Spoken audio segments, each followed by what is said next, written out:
free trial. Hey there, folks. As you can see, Matt and I got the technical difficulties worked out. It was just something on Melon's end. I liked StreamYard a little bit more anyway, in terms of like how much faster, how it would like work, and also the And it's layout and working. everything. It's working better now because Yeah. apparently you have to put it through Chrome. Because even if you go on the other Ah. one, it will literally Okay. say, now they have it, we will stop you. You have to use Chrome. So they implemented that. If you're on another browser, it says you could copy the link, but you have to do it Yeah. on Chrome. It'll literally stop and tell you. Oh, okay. So if you're having a guest, you have to do it on Chrome. You can't do it because I'm just using Firefox right now, and it seems to be working okay. Hmm. So, Maybe it's just for um, phones. possibly, yeah, it makes sense on For phones. phones, it might be just that. Yeah, yeah, yeah. But I started out talking about some current movie trailers that I saw. I don't know if you've seen any newer movie trailers or not. Um, Um, no. because I saw this trailer for this film The called White Noise, and it looked interesting. It Yeah, was like Michael a black. Keaton. Well, no, not that one. That's a completely different White Noise. It would have been really interesting though if Michael Keaton was in this trailer instead of Adam Driver, and it was also called White Noise, and he's the one who plays the dad of Boys don't be the looking 80s. for it now that they're kicking him out. You read Yeah. that news, right? No, they They're actually kicking are him kicking him out of the out. Like it's DC. official. Oh, They said damn. either it's Michael Keaton's choice or their choice. That no, they're limiting his screen time in the Flash because they're Um, not going to have him in future movies. jeez. So they're cutting footage out of him, Wow, apparently. that's lame. So Michael Keaton shot footage, you're not going to see it What about because they don't. Plane? I don't think that trailer's come out yet. Matt and I just mentioned Yeah, it's the Plane Gerard Butler one. in the last stream. It's come out. So, oh, the trailer did? It's been out for a while. That's the one with Gerard Butler. The Oh, plane crashes, and yeah, I've seen the okay. trailer. I didn't see that trailer. I thought it was just Oh yeah. something we just talked about in the last stream that I No, was on with you. the trailer came out. Oh, It looked all right, but it looked like a direct-to-video movie. yeah. That I don't think Yeah. it looked like a theatrical, but But White Noise looked interesting to me because it's a black comedy. I like black comedies. It's shot in a very 80s style in terms of the aesthetic and with the clothes and all of this other stuff, but it actually feels kind of authentic, unlike some of these other attempts to do that. And it's like National Lampoon's Apocalyptic Vacation. That's really a good way to sum up the trailer. Like it has that kind of vibe mm. to it, and I think that could be fun. I also saw this thing called Ennis Man, and I don't know what the hell the plot is. I don't know what is going on with this movie, but it was really cool to see a modern film shot in 16 millimeter. It's completely shot in 16 millimeter, and it has this Mm. very filmic grindhouse quality to it. It kind of reminded me of stuff like Don't Look Now by Nicholas Roeg. I'm worried though, it's a neon film. It's not A24, but it seems like it could be something that they could release. I'm worried about being a little pretentious and whatever, but I'm curious about it just for the visuals because you don't see that very often where they break out an old format and shoot a modern film in 16 millimeter or 35 millimeter. So Mhm. that has me intrigued. There's some ones that are pretty laughable, like some movie called 80 for Brady. I don't remember. That has Lily Tomlin in it, and they're like Patriots fans or something. Um, and The Old Way, I saw the trailer for that, the new Nick Cage The western. Western. Could be all right.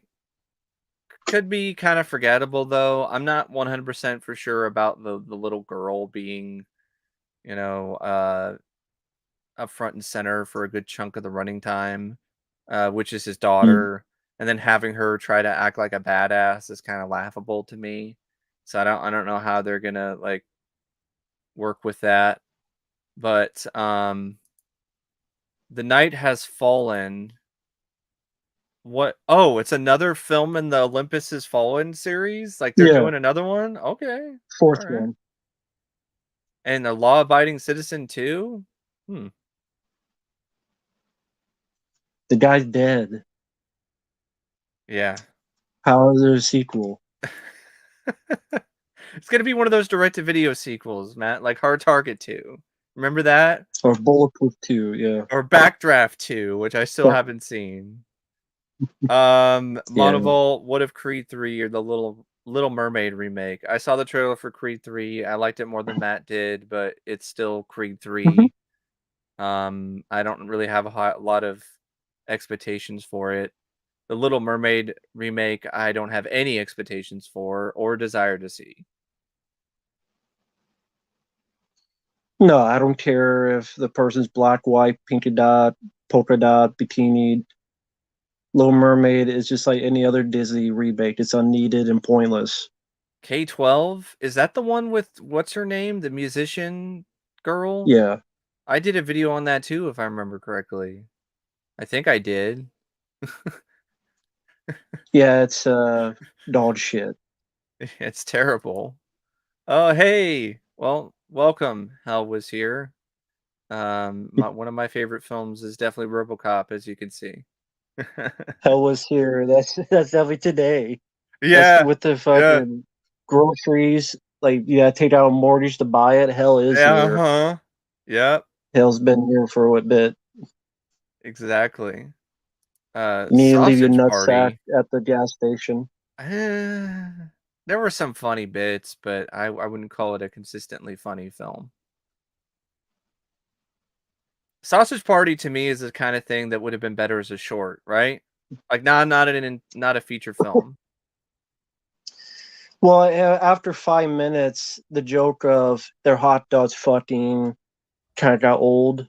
Yeah. Like maybe that's a goofy premise for a Yeah. robot chicken skit, but not for a Hmm. full length film. Yeah. Um Moneyball, best and worst RoboCop look. Well, I mean, best is obviously the 1987 film, the original. A close honorable mention is RoboCop 2. I think that's still a good look with the blue and the chrome and so on. But I just prefer the look of the 87 film a little bit more. Even though it's not as flashy. Worst RoboCop look. Well, I mean, I could say RoboCop 3, but I could go into the realm of animation and I could say it's RoboCop Alpha The Commando where remake. he's or the remake is definitely when it comes to like film look, the worst. I hate the remake design. He looks like a Power Ranger. Um, but People talking about Gerard Butler stuff. One I enjoyed that no one else did was I liked Geostorm, as goofy as it is. I have that on Uh, Blu-ray somewhere. Like I got it for cheap. I thought that was But fun in the terms of no, it's not realistic, but like Independence Day, like those type of fun popcorn mhm. movies, Volcano. I thought Geostorm was a lot of fun. Does it make sense? No, but I thought it was an entertaining popcorn movie, Yeah, not pretentious. yeah. That's kind of how I felt. Like it made sense, but I it was just an entertaining kind of popcorn movie. That's how I felt about The Unbearable Weight of Massive Talent. Like I had fun with it. It was entertaining, but I wouldn't call it like a great film. But it was a fun movie. I liked the way it played around with meta aspects of Nicolas Cage's career, and it honestly made me want to see something like that with another action star. I think that would be kind of fun to see like other Like, films that ooh, are kind of. I mean, if Seagal wasn't such an asshole, I think he would be a good pick for something like that. But since he's such a dickhead, I'd rather see maybe Van Damme try to do kind of a comedy, action comedy kind of thing. You know, I think that could be fun. Uh, I think Well, I you mean, could, really, he did that with that TV show, John Claude Van yeah, Johnson. he That's what it did. was. You could have And Schwarzenegger. sadly, Schwarzenegger still has a lot of personality and charisma, even though he's an older they had a guy. bit of that Last Action Hero. That was fun. Yeah. So it'd be one of those things like I don't know who like Stallone, I don't think he's done anything close to that really. So that could be fun. Uh, Dolph Lundgren, I think, could do it. Yeah, Dolph Lundgren would be a good one too. Um but yeah, Hell was here. I would love to get more retro inspired movies, but the thing is they have to Two make good money. choices there. They have to make money. Yeah, And if they don't make enough money, then the studios aren't going to give you more of that stuff. but those are two good Um choices. I like Drive and yes. really liked Blade Runner 2049. And Sorry, I thought it was better than Dune. speaking of I'll Blade say it. Runner, might as well just shift right into the list. I'm on Wikipedia, Matt. It's just like the film's at 82. I Okay, think you can find like a I got IMDb. oh, okay, you got a different list. Um, Yeah, but okay. We'll just I'll go follow back and you. forth. So the first one they have here is 48 Hours, which is a classic, Walter Hmm. Hill. Um, Eddie Murphy's breakout role because you know I think it was like his was that his first acting role in a film, if I remember correctly? Eddie Murphy, yes. Yeah, which is really impressive for like a first He was time like, actor. I don't know, was he even 20 yet? He was really I mean, maybe young. he was 20, but he was pretty He was young. fresh off of his stint in SNL. I think he was still doing SNL. In fact, there was one there was one episode Yeah, of 21 years SNL. old. Wow. There was 21 years old. that's crazy. There's one episode of SNL where I think he was supposed to host, but then Nick Nolte wound up hosting because of like a scheduling conflict. And so that was mainly because of the whole like 48 hours phenomenon because there's no way Nick Nolte would have ever hosted otherwise. Or was it opposite? I think it was actually the opposite. Eddie Murphy hosted because Nick Nolte wasn't available or something. So Eddie Murphy, that's what it was. Eddie Murphy hosted SNL when he was a cast member because Nick Nolte wasn't able to host that week, which I find pretty funny. But yeah, 48 Hours is a classic. The chemistry between Eddie Murphy and Nick Nolte was just amazing. It's a prime example of the kind of chemistry where you see two people that are kind of almost oil and water, like they just repel one another, but something still really works about it. It's not one of those things where, like for instance, with like Bullet to the Head, where which is a Walter Hill movie, where you have that dynamic between Stallone and the Asian guy, who I think Jeffrey just called him Sun King. cell phone cell phone man or whatever, if I remember correctly. Um, which was Google fitting. Cop. Google Cop, that's it. Google Cop, that's Google perfect. Cop. That's exactly what he Because was in anything that he movie. did, he had to check the fucking phone first, and he couldn't do anything else as a cop. He just had to check his Google on a phone Yep. every step of the way. Worst detective in a Yeah. while. And Moneyball, I mean, there were other films prior to 48 Hours that did kind of set the groundwork. Hickey and Boggs, for instance. I don't really like that film, but I give it some appreciation for the fact that it Then did there's a kind movie of called Bustin'. yeah, I want to say with busting. Elliot Gould. Yeah, busting with Elliot Gould. So there were some stuff prior to 48 Hours that were kind of But the laying success a of path. that definitely, Yeah. I think, helped. Absolutely. I would say that's probably arguably the most influential film when it comes to like the buddy cop genre, because of the fact that it showed that it's something that audiences really connected with and really wanted to see on a larger scale. So that's what kind of started the ball rolling for a lot of these other films that were inspired by or that Real kind quick, of like someone goes, concept. Someone goes, I disagree with you on The Assignment. That was a Walter Hill film. Yeah. Well, that film sucked ass, and it gets a 4.7 on IMDb. So I'm not alone in it, obviously. So to I each their still own. I still haven't seen it. I'm curious about it because of the concept, because I've always been kind of fascinated by gender bender kind of movies because it's an interesting subgenre. But like But Michelle Rodriguez is a man, but they don't yeah, change her face. see, that's the And she's trying thing. to talk like this That's as a the thing. man. It's like, why do that kind of plot and like not actually go all the way with it? Like, why do this nonsense? It's just silly. And it's cheap. Uh, It's a cheap movie. yeah, the 80s was just a great decade. I mean, a lot of these aren't actually. Some of these are from 82, but not all of them are from that year. But Yeah. yeah, 48 Hours classic. What have you got to say about it, Matt? Like you said, great chemistry between the two.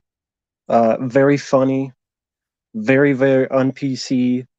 Half that Yes. dialogue you could not say today. No, like the whole bar And scene, for instance. I mean, which one? the bar The bar sequence. scene, yeah. Yeah. And you saw that with the sequel, where you just listen Yeah. to the dialogue, you tell the dialogue's not the same because they had to tone it down a bit. Yeah, and kind of It was still recycling rated some R, but jokes too, as yeah. well. And I like the sequel, but it's not nearly as good. It tried too much to be the same movie. Mhm. But the first one, good Hey there. villains. Hey there, good villains. You had what's his name from the Warriors, and Oh, yeah, that guy. God, David Patrick Kelly. him. But there was the other guy, Gans, the main bad guy. He was also in the Warriors. Oh, I wasn't know James Remar in that too? James Remar was James in Remar. That's yeah, his he was name. in 48 Hours, yeah. Yeah, he's the main bad guy, and Sonny Landham. Mhm. And of course, James Remar. Real quickly, for those who don't know, he was going to be Hicks, but he had a drug problem and got fired. Mhm. So they had to call him Michael Bean last minute. I actually think And that worked like, out for the best because that's one of yeah, Michael Michael Bean Bihn's was better. best roles and best Yeah, overall performances. That's yeah. why Michael Biehn wasn't able to like customize his gear for Aliens is because he came on so late into the production. So a lot of the gear that he's wearing for Hicks has designs and all this other stuff that was actually uh James Remar. pretty yeah, it was James Remar. He was the one that was the brainchild behind a lot of that. So the next film I have on the And real quick, list. like, no, there should not be a Yeah. third 48 hours. It's too late. Look at Nick Nolte. Yeah. Yeah, no. Look I who- mean, how look how Nick Nolte is. absolutely not. I don't even want to see a fifth Lethal Weapon. I know I keep hearing about it, and I'm like, we don't need it. They're We too don't need old a. for the shit. Yes, exact. They literally are too old for this shit now. They are too old for the shit. Um, the next film I have on my list though is Airplane 2, the sequel, which I think is kind of underrated. Like it's not as good as the first film, but it's still entertaining. It's still fun.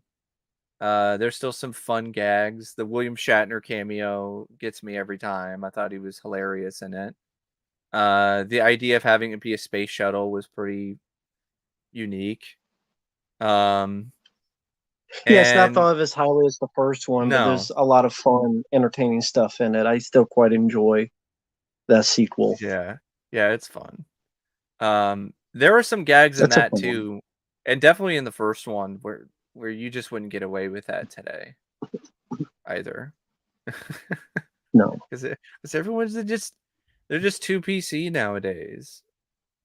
Yeah, the cameo of William Shatner is pretty funny. Like even out of context, it's funny. Like that's a good sign of like a funny scene. It's like if you haven't even seen the film all the way through, or you could still watch that scene and it still can elicit some laughs. Um, but yeah, Airplane 2, it's a fun movie. Um, Sage, um, I guess he said he had left a comment to you on Thanksgiving. I'm like, Yeah, I mentioned you yeah, were busy. yeah. I saw the message he sent on my Facebook. I appreciate it. I was just yeah, 12-hour shift. I mean, it was pretty nuts. But Mhm. yeah, Airplane 2 is fun. The next film I have on the list is Alone in the Dark with Jack Palance and Martin Landau. Like that's another Okay, just I have another film before okay. that. I don't know if they did it differently. Called A Stranger's Watching, the Sean S. Oh, Cunningham that movie. one that I have on DVD that I haven't watched yet that has a young Kate Mulgrew in it, Captain Janeway from Star Trek Voyager. Yeah, I thought it was really lame. It gets a 5.3. I think that's either fair or could be a bit lower. Mhm. Rip Torn is your villain. Long story short, this little girl and her are kidnapped and put into these tunnels. And like one thing that was really confusing is he puts the little girl in this bag and is able to walk across like Grand Central Station and no one noticed or said a thing about Huh? it. And I thought he like knocked her out, but they didn't say she did. I That guess just kind of he just told reminds her don't me move. like that kind of reminds me of the ridiculous scene in Howard the Duck where she's like dragging Howard in the trash bag with like air holes through the museum and nobody's like, what the hell? The hell is this? It's very similar in terms of just the incredulity of it all. I would I would say the best way to describe it, it's a much lesser version of what was that movie with I know it. The star of Amityville Horror was in it. James Brolin. He's on the run. His Oh, daughter's Night of the kidnapped. Juggler. I would say it's a lesser version of that. Is that Speaking of it's sad that has Blu-ray, but now the Juggler yeah, can't get one. speaking of Night of the Juggler, I don't know what is going on with that film. Like it never even got a DVD. Like it's right up there with Murder by Phone and never even got an official DVD release. What I heard of Night the Juggler is someone owns it and they want too much money. Yeah, it's not surprising. Hey there, Emmanuel. You Hope you're know? having a good evening as well. Yeah, Night Shift. That's a fun one. Probably get to that further down the list. Um, And last thing, Sean is Cunningham sucks. I'm gonna say that. He guy sucks as a director. He's definitely one of the most overrated horror directors of all time. what you I don't mean, think maybe Here not Come compared the to Dave. Tigers is a masterpiece, Matt? A masterpiece of sports He's definitely one movies? of the most overrated horror directors of the '80s, Yeah. easily. I'm looking at a list on Wikipedia. Like I'll actually just put it in the chat. Matt's looking at IMDb. Sean S. Cunningham. I said Sean S. Cam. He's an overrated fucking director, in my opinion, because you look at John Carpenter, Wes Craven, Larry Cohen, Stuart Gordon, Or Toby Eric Red. Hooper, Eric Ro- Red. Sean S. Robert Cunningham has Harmon. nothing. You know, Robert Harmon with The who did Hitcher. The Hitcher. Speaking of The Hitcher, it is getting closer to release next year by Second Sight. The news from Ooh, Prednimator. So is Martin, the George A. Romero film. That I think I saw something that said a pre-order for the release, the newest Blu-ray or 4K is supposed to come out next week. So that's also a much better director, George Romero. Sean S. Cunningham yes, ain't shit. Deep Star 6 is okay, yeah, average. yeah. Uh, He got lucky. He got lucky.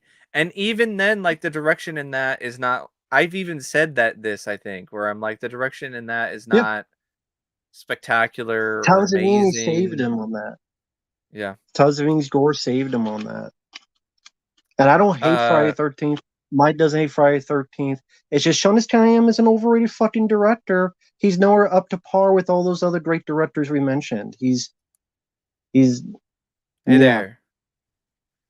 Um, but yeah, the next film that I have on my list is Alone in the Dark, and I think that's a better slasher than Friday the 13th, in all honesty, from the Yeah, same year.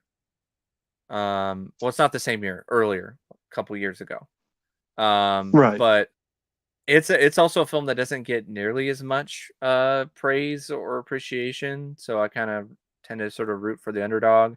It's one I heard about on the Fangoria list, the book, the 101 most unheralded horror films, and it looked like it had potential.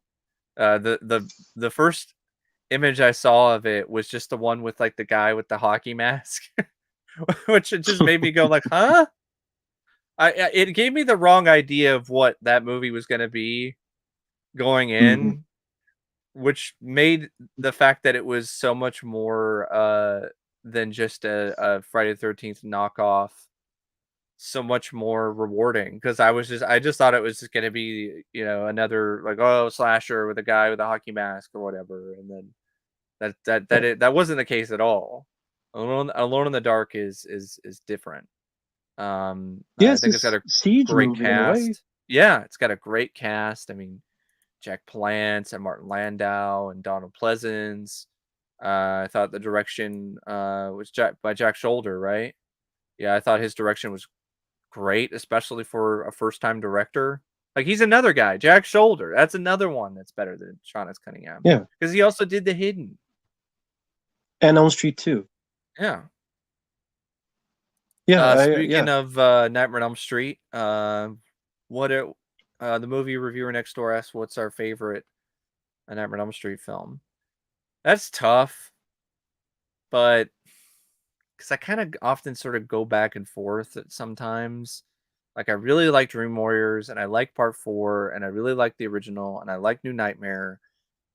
That's a franchise that's probably the hardest for me to kind of pin down which one is like my Mm. all-time favorite, because it's my favorite horror franchise. So, because there's the ones that there's a lot of them that I really, really like. Um, Mine would be part four, The Dream Master. That's mhm. one of the reasons why that. For those who wonder in my intro what that music is, it's from Elm Street 4, The Dream Master. That Yeah, that's from Elm Street 4 because I really like the Alice character and I could absolutely relate to Lisa Wilcox's character because I yeah, was that character in school. yeah. Lisa Wilcox is great in that, and Robert Englund. I would say that's probably the last we saw of like peak Freddy. Like, you had bits of that in Freddy's Dead, but it still wasn't necessarily like the same energy. I think that's like the last time you saw like peak Robert Englund as Freddy. Um, because it definitely wasn't When? there in part four. I thought that was like the last you saw Oh, like really high energy, like the best version of Freddy from Robert. New he's Nightmare pretty is a good in New different. Nightmare. He is, but that's a Yeah, it's different different. kind of He's pretty energetic. portrayal. Freddy's dead. It's very goofy, but he's Yeah, pretty fun. yeah, he is fun in He's a that different too. thing. But it's a different kind of like, you could, it's just one of those things, like, age just kind of does that. When you get older and older, and like, you're not necessarily a spring chicken anymore. But I do love Part Four, because I think it's such an underrated one. Because it gets a lot of flack because, well, MTV Freddy and whatever. So, but I've always enjoyed Part Four. How's this for a wet dream? But in terms of my favorite, like, honestly, I would probably say Dream Warriors for right now. I really like Dream Warriors. Mm. I think it also helps. I'm just a sucker. I love Dawkins, so like just having Dream Warriors in the soundtrack just gives it like a little bit more of an edge. Yeah, as another Mhm. great quote. Welcome to prime time, bitch. um Oh, Renegades. I haven't seen that. I actually have not seen Renegades. I've heard about it, but I've never seen it. I know it has a surprisingly good Bryan Adams song in it, in the soundtrack, Mm. that I think, because I read something, that the producers of the Top Gun soundtrack wanted that for Top Gun, but then Bryan Adams was like, no, and then it eventually wound up on the soundtrack for Renegades. Well, that was a bad choice because Top Gun became one of the biggest hits. And Renegades is like, what's Renegades? That But wasn't the best decision. no, not at all. Not at all. But yeah, True Fire Pink Eye, yeah, that Alone in the Dark is a million times better than the Uwe Boll one. I mean, that's the one that casted Tara Reid as a scientist. Like that. What more do you need to know about that one?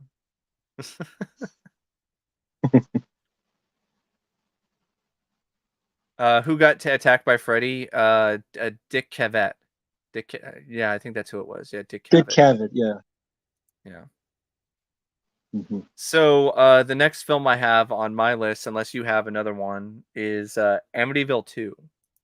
The Yep. Possession. Amityville 2, I think, is the best Amityville film. And it's got flaws. It's not perfect. There are some issues here and there. As a prequel, it kind of doesn't really make a whole lot of sense considering what happens like later on. But I think it's well directed. I think it's got some really trippy, just weird, creepy visuals and sequences in it. I think it's got a good score, and there's a lot of stuff in it that's just really just unnerving, especially the stuff where the demon takes the form of the guy's sister. And that was just really just surreal and wrong. And it's in a lot of ways it's kind of a ballsy film in terms of a lot of the stuff that Mm. it's trying to do for an Amityville sequel. So yeah, I yeah, don't. Yeah, he was a dick. He was a fucking asshole in that movie. Burt Young. Yeah, Mm. I don't. I don't remember much about the film. I do like the first one. The remake sucked. That's a Ryan Reynolds film no one remembers. Yeah, the remake. I don't hate the Oh, remake, but it's not what I okay. would call a good film. Like one of the weakest things about the remake for me is definitely the 2000s era cinematography and editing and whatever that felt like the director of the film was just a diehard Rob Zombie fan and just wanted to make a tribute to Rob Zombie's music videos or his Halloween. But But Halloween came out after that. It was it did. 2007. I think Yeah. Amityville was 2005. I think, or Yeah. 2004, So maybe Rob somewhere Zombie around there. saw that movie and decided that's the aesthetic, that's the style that I want for my Halloween. But Ryan Reynolds I like, but he's horribly miscast in that film. And it's just you can't buy it. And the scenes of him being shirtless and trying to be intimidating when he's like possessed is just laughable.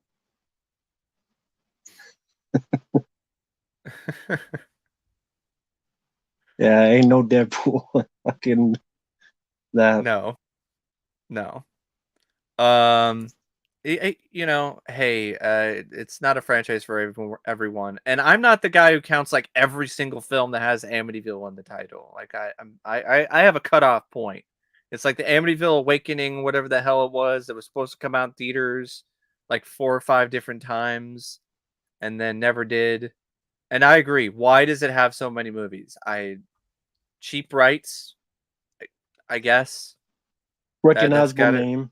Recognizable name.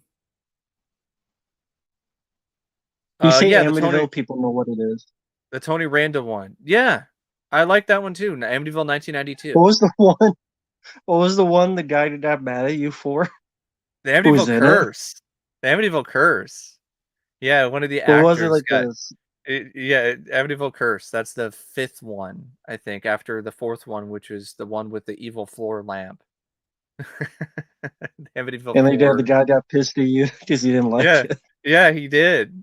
I wish I kept all those screenshots from way back in the day because they're gold. Like this is like a grown ass man who's like acting like a total fucking butthurt loser and just trying to troll me because I didn't like the Amityville curse and I cursed him out. in the review, and I said that he sucked. Because I'm sure you're the only person to dislike the Amityville Curse, a film no one talks about and Well, remembers. I mean, it did get a Blu-ray recently from Vinegar Syndrome, but Well, I'm so did fine. Flesh Eater. That don't mean anything. I know. I'm fine with having the DVD of Amityville Curse for my collection. I don't need the Blu-ray. And the guy wasn't interviewed for the Amityville Curse special features. So I don't know. Maybe he's no longer around. I don't know. But the guy's name, David Stein. Yeah, But David hurt Stein, McGee, who played Marvin. And this is a guy who didn't star Marvin in the jack shit Martian. of anything for the majority of his career. Like this was like the biggest role for him was in this movie. And then Of after course, he's this, too busy looking for you to get back at you to star in yeah, movies. after this, he starred in a bit role because starring that's too much. He had a bit role as a senator named Senator Way in a film called Hang Fire. That is another movie that nobody remembers. Hane Fire. Yeah, that's the name of it. Hang What Fire. what does it even mean, Hane Fire? I don't know. It stars Brad Davis, who Hang up the uh, phone, it's on fire. J- Jan Michael Vincent, Lyle Alzado, Yaphet Kotto, Lou Ferrigno, and George Kennedy. It's like a town has been taken hostage. Who will win the battle? Only the mighty will survive. Well, if it's Mighty, he didn't survive. Oh no, no. But hurt. Someone was But scared of the yeah, Amityville remake. I don't know, Rich. Were you scared of Ryan Reynolds' abs? That's maybe the scariest part of that movie. Is Ryan Reynolds taking his shirt off. That's why you couldn't sleep for days. yeah. It's a town that can't be copyrighted. Yeah, that's a good point. Yeah. And no, I don't Um, believe any of that shit happened with Amityville. I think it was all bullshit, yeah. in my opinion. Initially, I thought maybe there was something there, and I thought there was even more something there when I saw the my Amityville horror documentary. But then I did some more research like later on, like fairly recently, because I was thinking about doing like a podcast episode on Amityville, and I still would like to do that actually.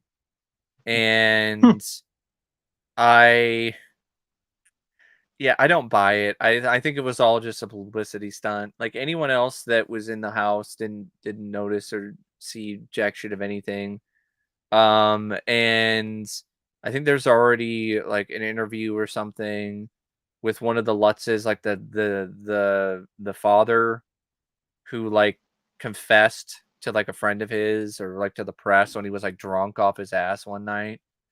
Um, and think That about was it. It's fake. yeah, it sold a lot of books. It it did a lot of things. Probably put a decent amount of money in the Lutz's pockets. Um, And the community. yeah, and That's why I'm sure the community would be open.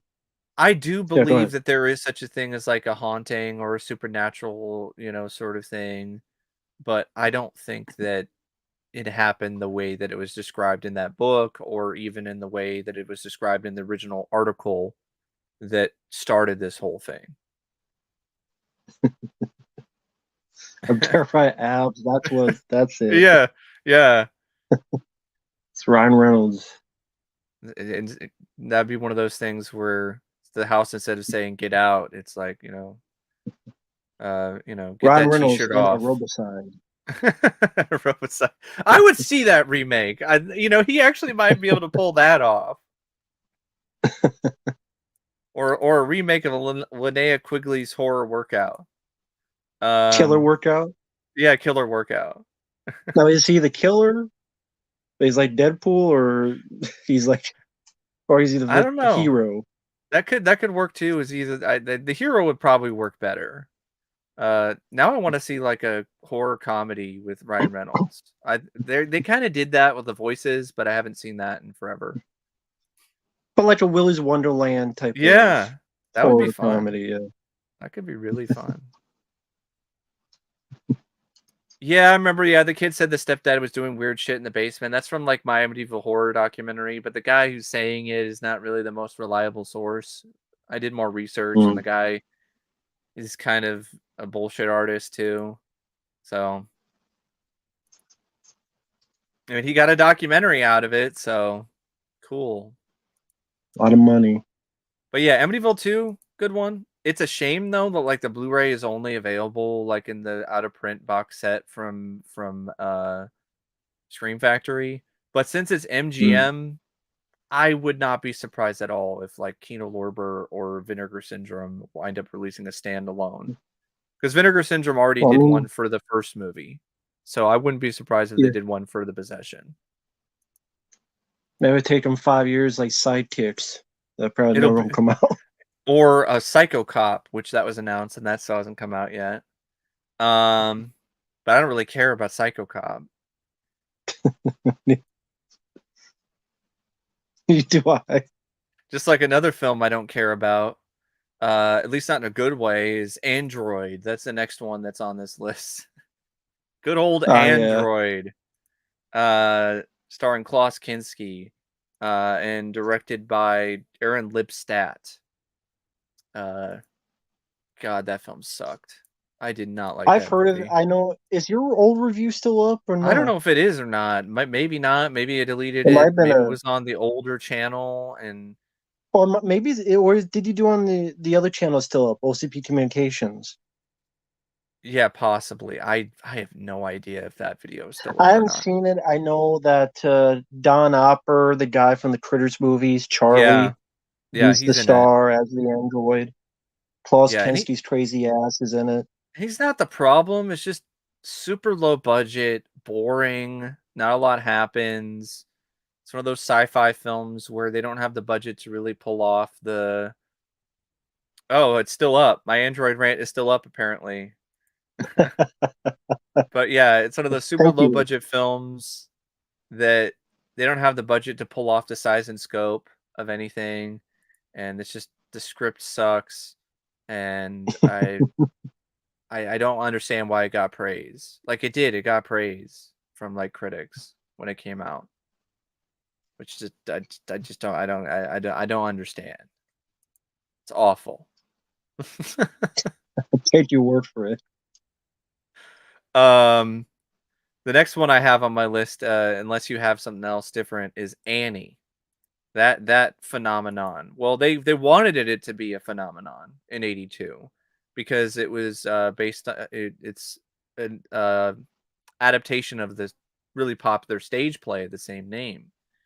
But the Annie the film actually underperformed. It actually did Mm. not do anywhere near as well for the studio as they thought it was going to. And they put a lot of money into marketing too and advertising. So that's not even counted in terms of the losses that they took. It cost $35 million in 1982. That's a really big chunk of change for 1982. Never saw it. Never saw the Ginger Kid. And it only made 57 million worldwide. And So Annie yeah, grew up to be Lindsay Lohan. yeah, it did not do well in terms of like the box office. It ranked number 5 in the box office when it came out. Uh so yeah, because of its high cost, it failed to make a profit for Columbia Pictures upon its release. I think it possibly might have made a profit later on home video and through like television airings. It's one of those films I know Mm. of and I've seen bits and pieces of on television throughout the years, but I've actually never seen the entire thing. I'm very well aware of the song from it. You know, it's a hard knock life, but that's honestly more due to Austin Powers than Annie. Yeah. But And real quickly, I know people don't ask this. I can already. It'll be a while before I get to it because it's in the tease. But I can already Tootsie, say my favorite '82 film is The Thing. John yeah, Carpenter's The Thing. It's my definitely, favorite 1982 film. definitely. In case Another film people that ask. starts with T that I from that year that I like is I like Tootsie as well. I think Tootsie's a fun movie. Kitties. Uh, that's fun too, but it's a different That's the kind of. sequel. That's the That's a sequel sequel where called Dustin Titties. Hoffman he gets Surgery, uh and he does have titties. yeah, exactly.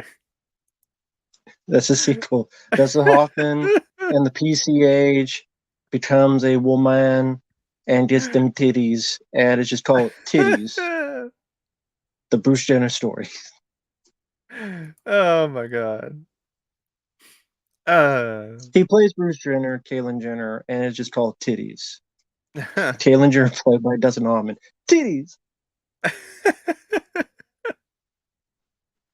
It's um Tittylicious.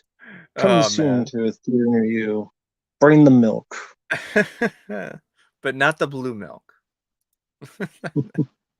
Well, just the milky smooth milk. Yeah. Yeah. The The next one I have on the list tatas. is Author. Do you remember that Al Pacino film? I Author. never saw it. Yeah, it's an I've Al heard it, I never Pacino. saw it. It's probably one of like his most obscure, along with stuff like Revolution or some of the earlier films he did in his filmography.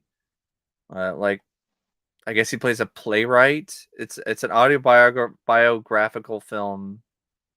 I guess based on somebody named Ivan Trevelyan, which is a playwright. Um, Never seen it either.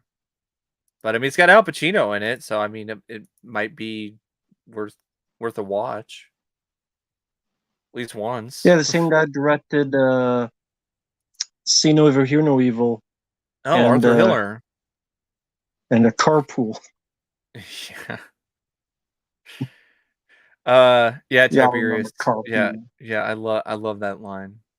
I don't know about you, but I'd rather not spend the rest of this winter tied to this fucking couch. The thing had some genuinely like funny bits in it, despite the fact that it was a relatively serious and intense sci-fi horror film. The next film that I thought would be kind of interesting to mention is a film called Barbarossa. It's another western. Um, Barbarossa, directed by Fred Shepsby, who directed Roxanne, Mr. Baseball, and it's a western that stars Willie Nelson and Gary Busey. Yeah, a young Gary Busey. Mm-hmm. Before he was touching people at cons. Yeah, there's like a Before part he of was his great, he was brain. touching people at conventions. He was already crazy. He just got crazier as the years went by because there's a part of his brain that's just completely gone after the motorcycle accident. And it's a Yeah. part of your brain that essentially inhibits uh uh questionable sort of decisions and behavior. Like it's one of those things where it's as if you're drunk all the time and you don't have the same faculties. I'm not saying it's an excuse because he really should have just not been going to cons at that point because of the fact that he's just so far uh uh beyond or in such bad shape. But yeah, young Gary Busey. Yeah, he was young at one point. He really was. Just like Jason Alexander was young in another film from this year when The Burning, and he actually has hair in The Burning. But yeah, I've never seen Barbarossa. I remember seeing the trailer and I was like, this is kind of I thought the interesting. burn was 81. Oh, it is 81? Okay. Yeah, I thought the burn was It might have 81. gotten like a release somewhere else in 82 or something. Mm. Um, you know how that is. But yeah, young Gary Busey, I think it was one of his first films, and Willie Nelson. Mm-hmm. Um, but the next one I have Never on saw it. here is Basket Case. Is that the next one on your list as well? Yeah, Just basket a case. really good example of a low budget B movie. Like, hey, we don't have a lot of money here. but we're gonna try to make it work the best we can with a lot of charm, with a lot of surreal weirdness. And Frank Henenlotter, just with his, I think it was his first film, established himself like immediately as a filmmaker to keep an eye on. I love a lot of Frank Henenlotter's stuff. He's such a intriguing, just surreal guy who just does a lot of really crazy, weird, out there films. And Basket Case is one of them. Mhm. It's definitely the best of the Basket Case trilogy. Um, but it's it's definitely worthy of its status as a cult classic, that's for sure. Yeah, it did a good job. It's showcasing how New York was, how sleazy it was back in the day, Yeah. People especially tend to with forget the that. Like New York, it was a really seedy, like kind of shitty place. I mean, I mean, yeah, and that definitely showcased it very well and has some interesting cast of characters and a pretty quirky, crazy plot. I don't know if Henenlotter ever really did anything with what you would consider like a decent sized like Hollywood budget. It would have been interesting. I think he probably got more money with some stuff as it went along, like maybe Basket Case 2 had a little bit more money probably than the first film. Um, Brain Damage might have Maybe had Frankenhooker. Frankenhooker. Um, but no, not to the level of like a major theatrical like production. It would have been interesting to have seen what he might have been able to do with that much money. But I don't think he ever would have been given a major project because he's just such a unorthodox, out there kind of filmmaker. I Right, he think never would have gotten that budget. they would have just considered him to be untouchable, even back then, which is a shame. It really is. Um, Adam but yeah, Wingard. People, fuck Adam Wingard.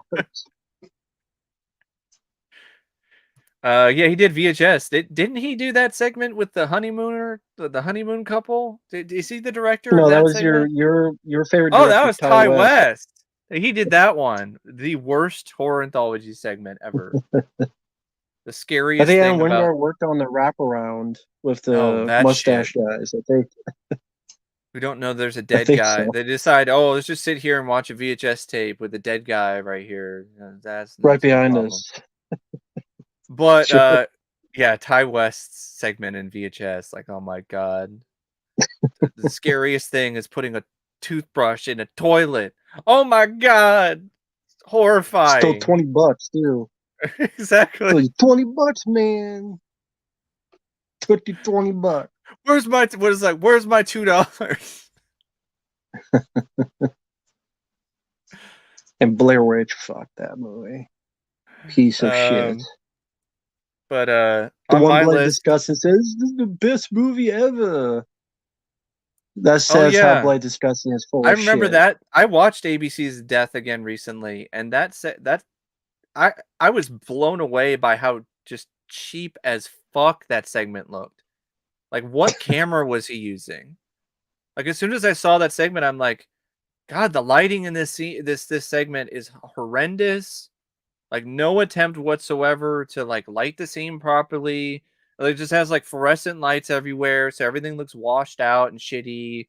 And then you have the miscarriage thing where this woman just goes in, then the toilet, and then like just food coloring in the toilet, and then like like at least Adam Wingard and his crew they tried something. They actually made an effort with the duck or quack. Q is for quack, Oh yeah. but Whenever I see Ty West, I always think of Go West. Don't be afraid of your afraid of dreams. your dreams. Oh, whoa. Yeah, Ty West, They're infamy. never as real as they seem. Mind over matter Whatever it takes to get what you're after. Baby, don't be afraid of your dreams. Yeah, it's from Nightmare on Elm Street 4 soundtrack. It's a good soundtrack. But yeah, the next one I have on my list is The Beastmaster. It's a fantasy film that I like. I do enjoy The Beastmaster. It's not one of my favorite fantasy films, but I Hmm. do have fun with it. I think Conan the Barbarian is definitely a superior fantasy film from 1982. And there's a few others I like more. I think Sword and the Sorcerer came out in 82 as well, and I like that more than Beastmaster. I disagree Um, with the best film, Rip Torn. There's others I like more. yeah, Men he's in good in Black, yeah, I he's like really good that in the Men in more. Black films. He's definitely better in Beastmaster than RoboCop 3. That's for sure. Um, yeah, Don Coscarelli, he directed it. It's one of the most I don't think out there is probably the best way to put it, but it's definitely one of the biggest outliers in Don Coscarelli's directing career because he didn't really do any fantasy films ever again.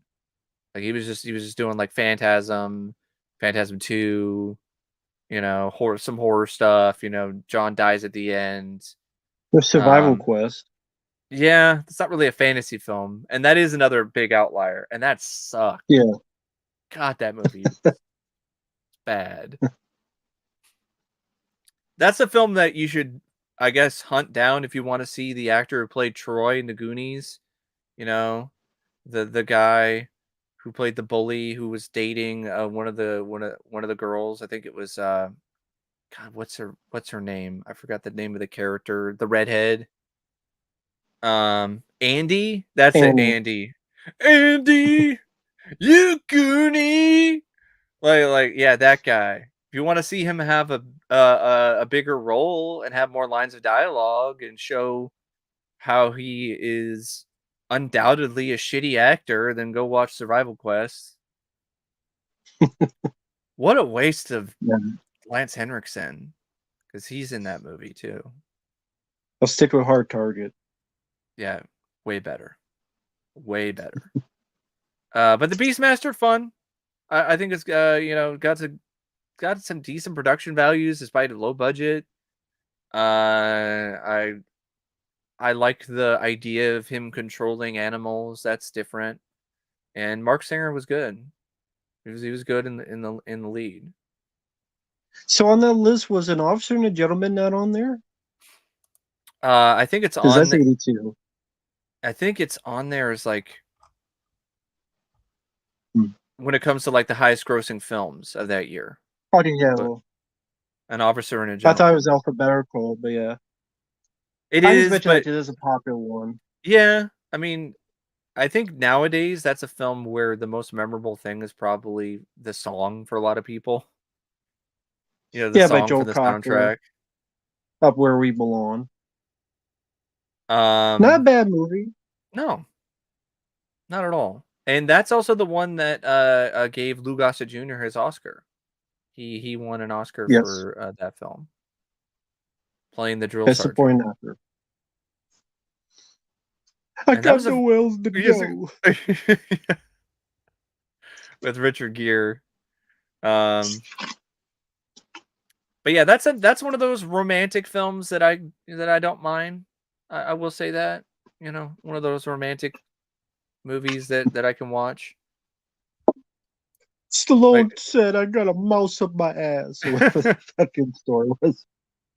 isn't that's a quote from the film? I think, right? My blood's as red as yours, mayonnaise.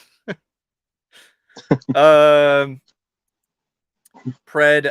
Yeah, I actually did see that trailer inside the Willem Dafoe movie. I don't quite know what the Well, hell is going on in terms of the plot of that movie, but it looks like it's a well shot film, and it looks like it's going to have a really good Willem Dafoe performance. So I'm on board about for that one, just for that. But yeah, and Officer and Gentleman, that's a fun one. The next one I have on here is the The Beast Within. Unless you have anything else to say about the Beastmaster. No, I mean it's there. I was never big on it. Others like with Mark Senior, I prefer Watchers 2. With Sword and Sorcery, I prefer the Sword and Sorcerer or the Conan films with Arnold or Yeah. other stuff. The Beastmaster is kind of like the Aquaman of the land. Just Yeah. talk to the ferrets, uses the ferrets to jerk off and stick one up his ass probably, and play, I don't know, beach blanket bingo nudie style with tigers and bears, oh my, and whatever. Beast Have you Aftershave Part 5. have you seen any of the sequels? I saw the second one when I was a kid, and isn't it Wings Hauser as the Yeah. villain? Yeah. I And that remember did some chuckles, but that's when I was a kid, and the third one yeah. I remember just looked straight made for TV. It was. It was made for TV. It was Well, a made USA for original movie, if I remember correctly. well, that's why. It was The Eye of Baraxis. Might as well be The Eye of Abraxas. Have Jesse Ventura in there. I Um, think there was a TV show. yeah, there's a TV show, and no, I'm thinking of Young Hercules. That's the one that has uh young Ryan Ryan Gosling. Gosling. Yeah, Young Um, Hercules. but yeah, Beastmaster. The first one is the only one worth the shit. The second movie is laughably bad. Lost in Time, I think it's what. Or, no, that's the name of Waxwork 2. Through the Portal of Time? Yeah, Through the Portal of Time. That's it. Beastmaster 2, like the first film wasn't a massively budgeted movie. The second movie looks cheaper, and it came out in the 90s. Hmm. It's amazing how much cheaper the second movie looks, and then of course the third one. The I can't Beastmaster remember the second one, so eats for I can't tulips. say. Clash of the Titans. Yeah, I would say, I'm not super big on that one. I would say I like the Beastmaster a little bit more, at least for me, but I like um Clash of the Titans more.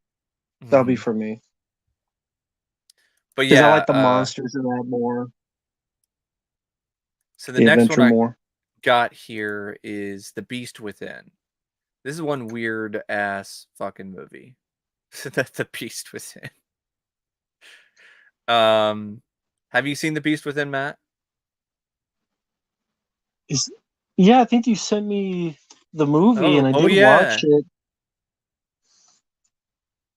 because I have the Arrow video release, and I think I might have sent you the DVD that was with the Blu-ray Yeah. copy or something. It was there, and then the ending like went on for too long to the point that it Yeah, was decent makeup effects, but then you could tell like the longer it went, the sillier it looked.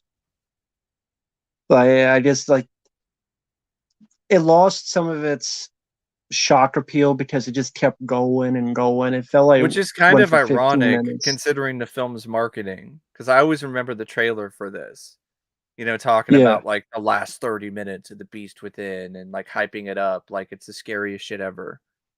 Um, I mean, it's a good trailer. Definitely does a good job. It doesn't really give away a lot of the practical effects or anything, so it's not like, oh, let's just give you an effects yeah, reel right in the trailer. And then it's got a good hook, with the whole like, oh, you better be prepared, and we're they're you need to be ready for the intensity of the last 30 minutes of The Beast Within. yeah. Sure. Philippe Mora Hold on to your directed it. butts. Who directed few different things. I know he directed a bunch. He's an Australian director. Yeah, he directed Howling 3 and Howling 2 and Communion. The marsupials one Yeah, the one with the ballet dancer lady who turns into a and the werewolf. kangaroo werewolf. Yeah, kangaroo werewolf movie. The Beast Jesus. Within, it does have good cinematography. It does have a creepy look to it. You also have Let's see Ronnie Cox. I think Ronnie Cox is in it, yeah. You also have right? RG Yeah, I see him Armstrong. in it. RG Armstrong, who was in Predator. who was like the general guy in that film, Yeah, if he's I the guy remember that sends correctly. Arnold them out at the beginning, and he comes back at the very end in the helicopter and Predator. Yeah, Mm-hmm. RG Armstrong. Yeah. You've got BB Besh, who's in it. She was in Star Trek 2. She played Carol Marcus. Um, and you have this actor named Paul Clemens. That's another thing I noticed about it. Like Paul Clemens, the lead guy, not the best actor. Like he's not horrible, but like you could have maybe gotten somebody who's a little bit better. Um, Hmm. and I mean, at least somebody has a little bit more of a screen presence. Another fun little Meshack Taylor, who's a mannequin. He's in this as a cop. He plays Deputy Herbert. But yeah, The Beast Within, it's got some good practical effects, but Matt's right. The climax they do kind of lay it on a bit thick. Also, it's like one of those things where it's just weird, like what the whole plot is, or like what everything, like something about like a cicada or something, and it's just the whole like monster aspect of it is just kind of bizarre. But I think it definitely gets an A from me when it comes to the marketing. For the poster, I mean, this motion picture contains scenes of extremely graphic and violent horror. Warning. Like it's a pretty catchy poster. Uh Hmm. Complete opposite of something like The Beast Within is Best Friends with Burt Reynolds and Goldie Hawn, which I like both performers. I haven't seen that film because I'm not a super big rom-com guy, but I do have it on DVD because it was like I found it for cheap.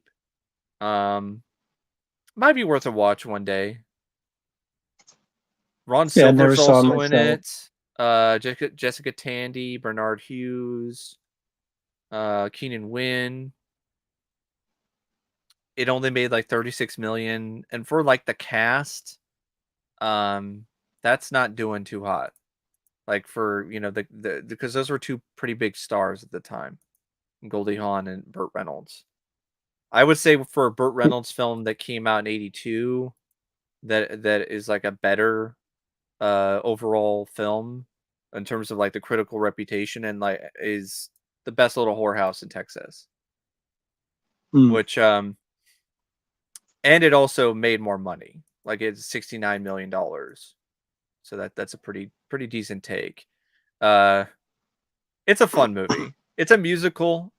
Um and that definitely does stretch some of Burt Reynolds' talents a little bit too thin at times.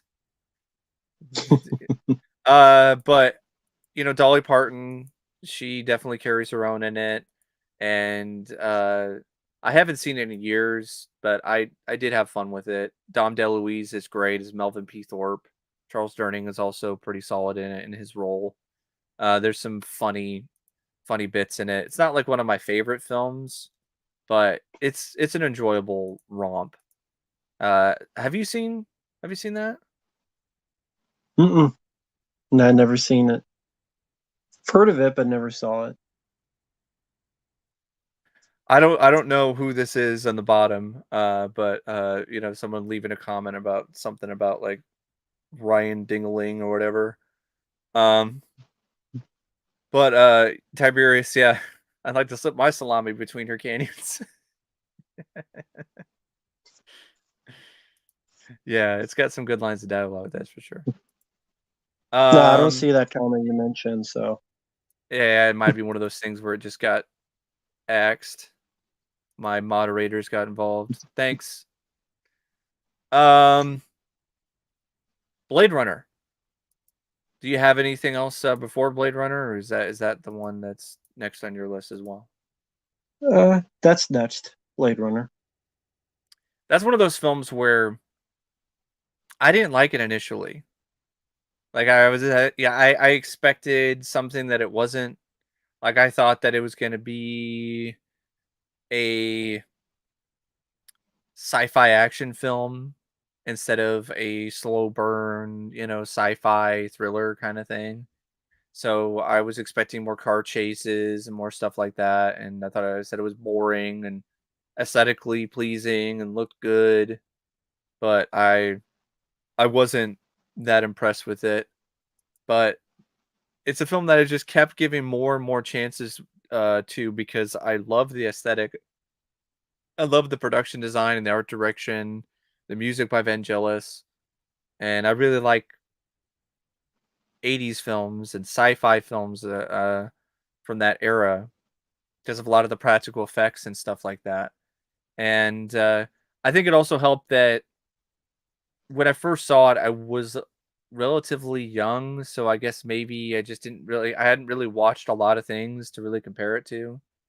And just it's one of those films that really grew on me. The more times I watched it, the more I started to get into it. And then when I saw it on Blu-ray, the director's cut or the final cut, so to speak, I I loved it. And it's honestly one of my favorite sci-fi films. So yeah, took a while, but I got there. And yeah, Rutger Hauer is just remarkable in that film.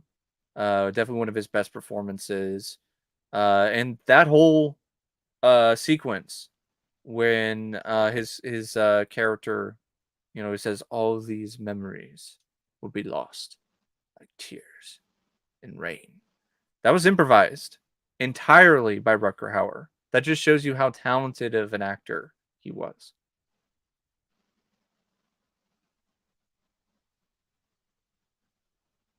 And Cosmo, yeah, I the original Blade Runner it's not uh the worst thing ever. It's still watchable because it's got those visuals and it's got that score and it's got that aesthetic and it's got these performances. But the narration by Harrison Ford is awful. It's pretty atrocious and it can be distracting. So I could see why critics at the time, because that's the only version that they were allowed to watch, were kind of on the fence about the film because of the fact that you had this really just jarring narration that just kind of permeated throughout the movie. But when you see the final cut and that's cut out, it's such a different experience, and it's a much better film. What are your thoughts on Blade Runner, Matt? Great, now we don't get controversial. It's okay. I Okay, like it. that's cool. I like it. I think it's a better visual audio movie than a story for me. I feel And that's you. why I enjoy Blade Runner 2049 more, because I do think I like the story and characters more in the sequel, as well as having good visuals and music. And that's why I much prefer the sequel, because I think I got more into the lead character, I got more into the story, I got more into the journey. I didn't feel that satisfaction in the original Blade Runner. Uh huh. Rutger Hauer is great. I think he outshines Harrison Ford. I love Harrison Ford. It's Deckard is not one of my favorite roles of his though, because as a Blade Runner, he sucks ass at his job. He's fucking Yeah. terrible. He is the Yeah. worst guy for the job. He gets his ass kicked all the time. That's why I'm like, no way he's a fucking replicant. Otherwise, he's the most pussy replicant in existence because everybody kicks his ass. He has to shoot one in the back. Rachel has to save her. The Shawnian N1. He's bad at his job. hmm He's a pussy at his job. I don't think he has good chemistry with Sean Young. I know a lot of people disagree, and that's fine. We can all disagree on stuff. I don't think they have good chemistry with each other. I don't care for the love story. That's why the only interest of the plot is the Rutger Hauer stuff because he does a bad up job. Like the hmm visuals and music, I love the world of Blade Runner. It's just the story I felt was as a love story, it was lackluster. Give me many other love stories like Starman and The Well, I Abyss mean, and I others agree any with day. that. I mean, I don't think the love story in Blade Runner is really one of its strongest elements. That's for sure. And I thought the Because there's love some story in the moments in it where sequel it's was much very better. awkward, like really glaringly awkward in some of the scenes between Deckard and Sean Young's character. Yeah. To the point Again, the where Vangelis uses. Yeah, go ahead. if this was like a current film, you might get some serious controversy in terms of the way that Deckard acted uh, towards Sean Young's character. Mhm. Yeah, yeah. I really love the visuals. I love the world. I love the Vangelis music. Uh, I love that aspect. I don't love, like I said, I don't care for the love story. I don't care for really the story. Uh, I think Mm-hmm. as a Blade Runner, he's pretty incompetent for the most part. I thought that the sequel, Ryan Gosling played a much better Blade Runner. It was a much more interesting story and mystery. Mm-hmm. It was a better love story. It's more satisfying ending because the ending, depending which one, is either a weird happy ending that they just threw in Mm-hmm. there or a cliffhanger. So it wasn't Yeah. really a satisfying ending. At the end, the Uh. satisfying ending is Rutger Hauer's character and Yeah. his speech. I think Rutger Hauer is the best person in that movie, and the visuals and music is the best parts of that movie. It's just as a story. Yeah. There's other movies I rewatch more. So That's just me. Tiberius, the short story "Do Androids Dream of Electric Sheep." I read it a long time ago. No, I think the film is better, but that's just me. That's just me personally. Never read it. Um, but I love Blade Runner. So, but I also really like Blade Runner 2049. I thought that was also a worthy follow up to the first film. But yeah, Blade Runner, sci-fi epic classic for me. The next one I have here on my list is a film called The Border. Do you remember that one with Jack Nicholson? I know I've seen it once. I can vaguely remember it. I know Harvey Um, Keitel is also in it, directed by Tony Richardson. Valerie Perrin is also in it from Miss Tessmacher, from Superman. Um, but yeah, I haven't seen it either. But I always liked the poster. That was a pretty good poster. Jack Nicholson with his Border Patrol gear on and sunglasses. yeah, Um, I remember his acting not being that bad, but it's Jack Nicholson. mhm, He's a great for sure, actor. for sure. So, do you have anything else on your list that's like the from B um after that? Yeah, real quick, like there's a one called Blood Song. It's Oh a yeah. horror movie about a psychopath escapes from a mental institution, starts a murder spree, which he Uh-huh. ends in the pursuit of a young handicapped girl who once got a blood transfusion from him. Hmm.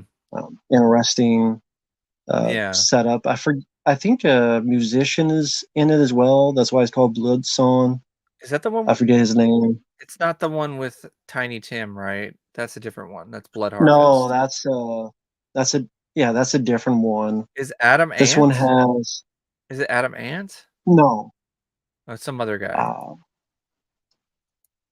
Is Frankie Adam Ant? Avalon is in there. Oh, that's it. Frankie Avalon from the Frankie and Annette Funicello, Yeah, blanket bingo movies. he plays the killer. Oh, huh. Interesting. Blood Song. Sounds like the kind of film that And then would get there's a yeah, collector's edition from Vinegar Syndrome with like a fucking yeah. 4K, cost you $55 without shipping. I saw you what you got a little bit in that sale, but not too much because there No, wasn't I much of a just I sale. just got I just got Freeway and Evil Laugh, and I'm excited about Freeway, but I Evil Laugh I only had on DVD and it looked interesting, and because I've heard it's kind of a meta horror film prior to some of the other meta horror films that came out afterwards, and it's got a memorable microwave death. That's what I've been hearing, but I also took part in Severance sale, and that wasn't cheap either. I mean, these prices are insane. To quote the fucking duck salesman in Howard the Duck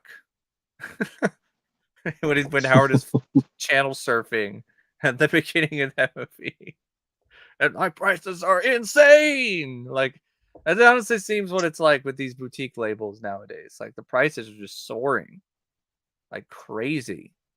Like I bet Martin and the Hitcher are gonna be expensive as hell. That's why I didn't do anything on Black Friday. It just didn't feel much of a deal on a lot of stuff. I mean, Amazon gives you some good deals on some stuff, but in terms of like the boutique labels, like MVD had a good sale. I will give them that. They had a pretty good sale. Um, I took part in that. Uh, but I think the only thing yeah. I got was like a PlayStation 4 game, the Ninja Turtles thing. That's because it Uh huh. got down to $20. Hey, cool. Prices, So yeah, they are. They are getting insane. Inflation, kinda, but also I think they just realized that it's a niche market, and blame it on the rain. yeah, Yeah, yeah. and people are just gonna pay it no matter what. It's just kind of how it is. I think it's lame though when they do this thing where they have a limited collector's edition and they market it like, oh, we're only gonna be doing this.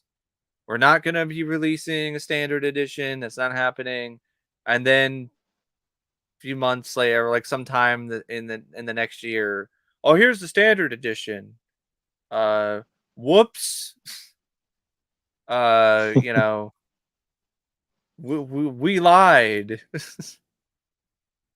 But yeah. So was Bloodsong the only other one that you thought was worth? One. I mean, one's a. It says boarding house, but I thought that was 83. It says here in 82. Oh yeah, that That was one. the first shot on video Yeah, that the first shot on they brought up Shinya the 35 movie. millimeter. Yeah, they released that in theaters. Can you Boarding imagine? house. It's just released in the theaters. Can you? I just want to. I would have loved to have seen people's like first time reaction to that shit, like in the theater.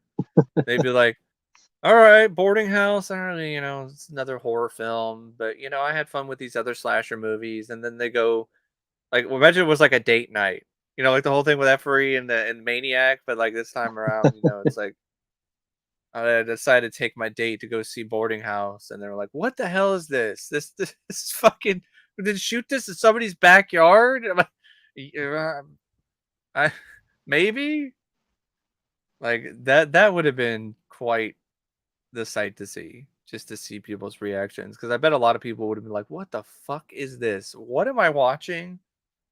Why did I pay money for this?" Be like a whole take on the Teenage Mutant Ninja Turtles joke. Jose Canseco, Pat, please tell me you didn't pay money for this. Boarding house? Please tell me you didn't pay money to see this in the theater. Yeah. I have it on Yeah. Good luck with VHS. them. I don't know if it had a Blu-ray or DVD release. Probably does. Predator, we're trying to go through a bunch of different films. We're not just talking about like the best of. Um, because I wouldn't put Cat People on the best of 1982 list, but uh, it's still a decent enough film. Yeah, moody and atmospheric is a great way to sum up that film. Some good practical effects as well, but I think Carlo Rambaldi, I think he Mhm. was the one that did him. Nastasha Kinski is just drop dead gorgeous in that film, and that poster that definitely catches your eye. And a few other things, but but yeah, I can see why it's a film that people are divisive on. But I I'm like not it for big the on cat atmosphere, people. Yeah. I'm pretty lukewarm on it. and that's cool. Not big on it. Not one of my favorites, but I like it for the aesthetic and for Nastasha Kinski. Um, the next one after that I have on my list is Class of 1984, which is a pretty underrated cult film. It's definitely got a cult following, but it's one of those films that I don't think it's talked about enough. It has a collector's edition from Scream Factory. Mark L. Lester, he directed it. Um, he also had a part in the script, and I think Tom Holland also wrote some of it too. It was based on a story by Tom Holland. Good cast. I mean, you've got a young Michael J. Fox in it. You got Roddy McDowell, and great soundtrack.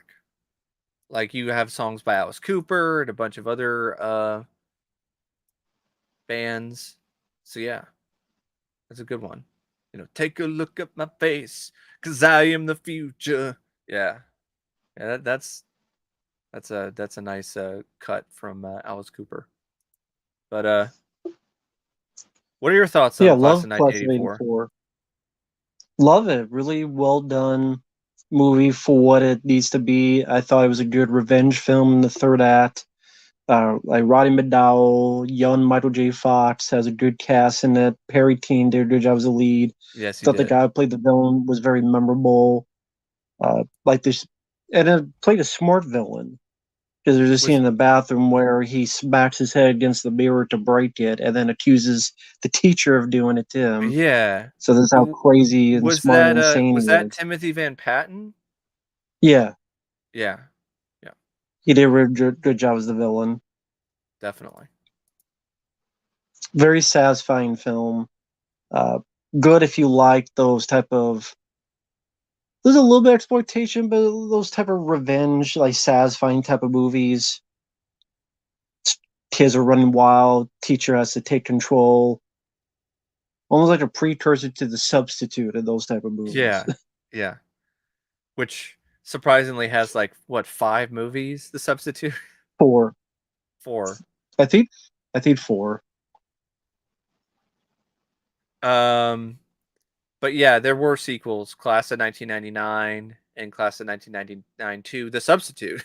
Speaking of The Substitute. Yeah, with Sasha Mitchell. Yeah. Whoa, what happened? What happened?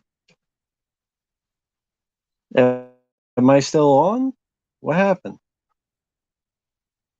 Scissor's still alive. Can anyone hear me? Am I here by myself? I fucked up. I pressed the back button. I heard enough of, I heard it was talking about Cody from Step by Step, and I just had flashbacks of Kickboxer 2 and Van Damme's character dying off screen, and then I was like, oh, I got to take a break. Sorry about that, folks. My bad. This mouse is like super Well, sensitive, like just one click, one move, that it just one out thing of I want here. to mention before we go on is there's a movie here called Citizen from 1982. Mm-hmm. That is like a bit of an art house film where a group of people journey through San Francisco, and it's the first film Whoopi Goldberg was in, Oh, huh. Hey and there. it's called Citizen. Along the travels, they encounter a succession of madmen and eccentrics portrayed by various West Coast performance artists whose monologues and improv satirize the institutions of contemporary American society. Hmm. 6.0 on IMDb, hour and 15 minutes. Hmm. Citizen. So, Like an art house film. but it sounds simple but interesting. Yeah. N- Nick, yeah, you're right. That's why they try to remake pretty much almost any of these popular films from this particular year. Um, which might as well talk. Speaking of remakes, might as well talk about Conan the Barbarian, which I guess you could say the 2000s whatever one that's not technically a remake. It's a new adaptation, but it might as well have been a remake because it did borrow elements directly from the 1982 film, if I remember correctly, and just did them way worse. But yeah, Conan the Barbarian, classic. I love Conan. The score by Basil Poledouris is just epic and just thunderous and amazing. This is a great example of where you could really work around Arnold's shortcomings as an actor because he's kind of just starting to get into the business, starting to get film roles, working through things, and he's playing a barbarian. So it's not like he really has to emote much. Doesn't really have to have that many lines of dialogue. Just be that physical presence. But And for he was Arnold, it's like, barbarian. When I fuck the maid later in my life, I can imagine myself as the barbarian. yeah. And I need to practice fucking the maid. Arnold was so jacked from bodybuilding that he couldn't even put his arms together to hold a sword. So he had to like lose some gains. He had to lose some gains so he could hold the sword properly in Conan the Barbarian. I always thought that was a pretty funny bit of trivia. But yeah, I love Conan. I've always loved Conan. Brutal, brutal as fuck. I mean, decapitations and swords slashing through people and bloody. And there's some weird ass shit like the witch scene and Thulsa Doom and the snake. Um, and it's a fairly long film, but I never really felt like it was too lengthy. Like I didn't really think it was that dull of a movie. And just epic is like one of the first words that comes to mind when I think of Conan. Love Conan. I like it. I'm actually one of those few that I prefer the sequel. That's I fine. actually like the Destroyer That's fine. more, but I do That's like the okay. first one. But I like the sequel more. I like the adventure quality of it more, Uh-huh. and the cast of characters more. And uh, But yeah, but the first one's good, well mhm. directed. Yeah, I personally I I I like the second film okay, but I just the first film to me is just like in my top 5 of like favorite fantasy films. Mm. And it's just up there. I mean, Sandal Bergman, her character was great. Even like the thief guy with the arrow, and the of course James Earl Jones as Thulsa Doom. Um, so yeah, great film. Yeah, weird ass shit. Uh, sorry folks, I gotta turn off a light here. It ran out of battery, so I'm just gonna set it over here. Lighting is not as bright now, but you still hear me, still see me, so I think it'll be fine. But yeah, I heard there's a re-release. That's cool. That would be cool to see in the big screen. Maybe that means we're finally gonna get a 4K or a remastered Blu-ray with the actual theatrical cut. That would be nice. That would be It really won't be a nice. theatrical cut. Oh damn it. I would bet money. I would bet money on it. But yeah, Conan, love it. And It's just a good. sequel. The sequel felt more like a comic book film to me, and that's what I liked about it. I Mm-hmm. liked the adventure with the wizards and the Yeah. creature at the end ripping the horn out, and Will Uh-huh. Chamberlain, and it felt like at parts like Gauntlet, the movie. Like there's the thief, Yeah. and there's the princess, and there's the. Uh, I liked the first one. I thought like the witch scene seemed pretty out of place. Kind of like he Yeah. gets horny, fucks the witch, and then she's like and then she It leaves, is. and It then we is. don't see her again. I I've thought I was gonna read come back to like, I've read some of the novels, and the novels definitely do have that kind of quality to them. So I think hmm, it's just kind of one of those things where the movie was trying to be fairly close to the source material, which has these kind of random sort of adventures that are spliced hmm. in with a lot of the stuff that's going on. Um, but yeah, I mean I felt that way when I first saw it, but it just kind of adds a little bit to the film. Even though like it you could easily cut that out though. But I mean, a lot of great stuff in it though. Love that scene where Conan prays to Crom. Crom, I've never prayed to you before. I have no tongue for it. No one, not even you, will remember if we were good men or bad, why we fought or why we died. All that matters is that two stood against many, and that's what's important. Valor pleases you, Crom. So grant me one request. Grant me revenge. And if you do not listen, Then to hell with you. So yeah, great scene. But Conan, the best fantasy movie of '82, probably for me. I don't know about Matt. I don't know what other fantasy films came Dark out. I can't remember. Crystal, Sword and the Sorcerer, I think.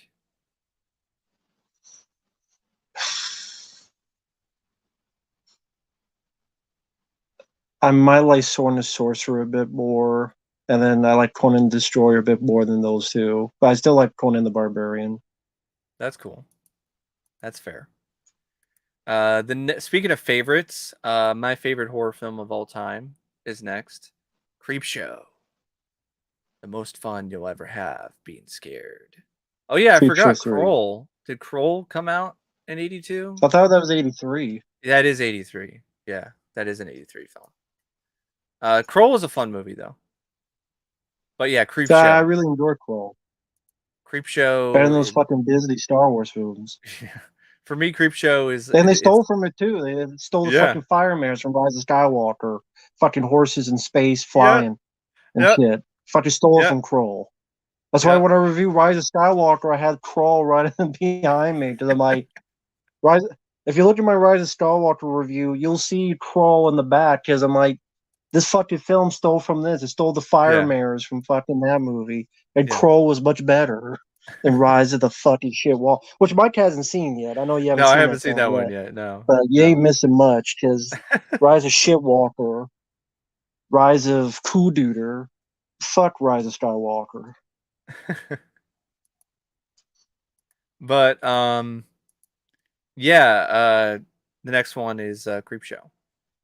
Crates, that's Absolutely. Creepshow too. Yeah, crates. That yeah, that is. That's from Creepshow too. Thanks for the ride, lady. That's Hitchhiker from Creepshow 2. But yeah, the first Creepshow, my all-time favorite horror film. The Thing is on the list here as well, and that's definitely up there. I think isn't that would that be yours? My Like your favorite of favorite horror? '82 is The Thing. Yeah. Favorite movie Um, period and favorite horror. John Carver's The Thing in yeah. 1982. That year, that I should say, yeah. Yeah, Tiberius, great. Just tell him to call you Billy. I love Creepshow. I actually probably would say I like some of the segments even more than Matt because I actually do like Father's Day. I actually like that segment quite a bit. I would say it's one of those few anthology films for me that I like every single segment in it. Uh, Not necessarily equally because the crate is my favorite. But I also really like They're Creeping Up on You with E.G. Marshall playing like the biggest scumbag on the planet. Upton I mean, I Pratt. like most of the segments. I like most of Yeah. them Which quite a that's bit. I mean that's a better track record than a lot of anthologies cuz sadly Yeah. Creepshow is one of those things where it shows you how awesome and how special a horror anthology film can be because it's like multiple great films all in one movie.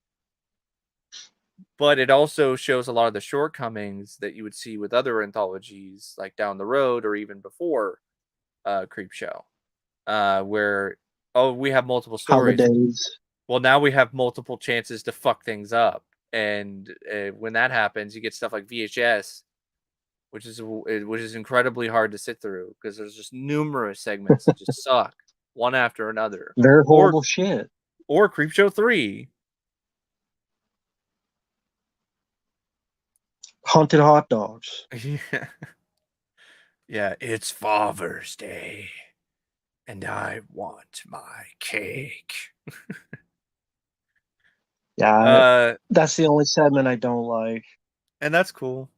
I Because really just Ed enjoy. Harris dancing goofy as if Yeah, he's, that's part of the and charm then for me. I he's love like that on scene. the he's in Yeah, the ground I on the know, slowest moving tombstone. He's like, I know, I could move, I I know. could not die, I He's could not die, petrified. I He's could not petrified die. in fear. He can't move because Like he's put a grease lightning. He's petrified.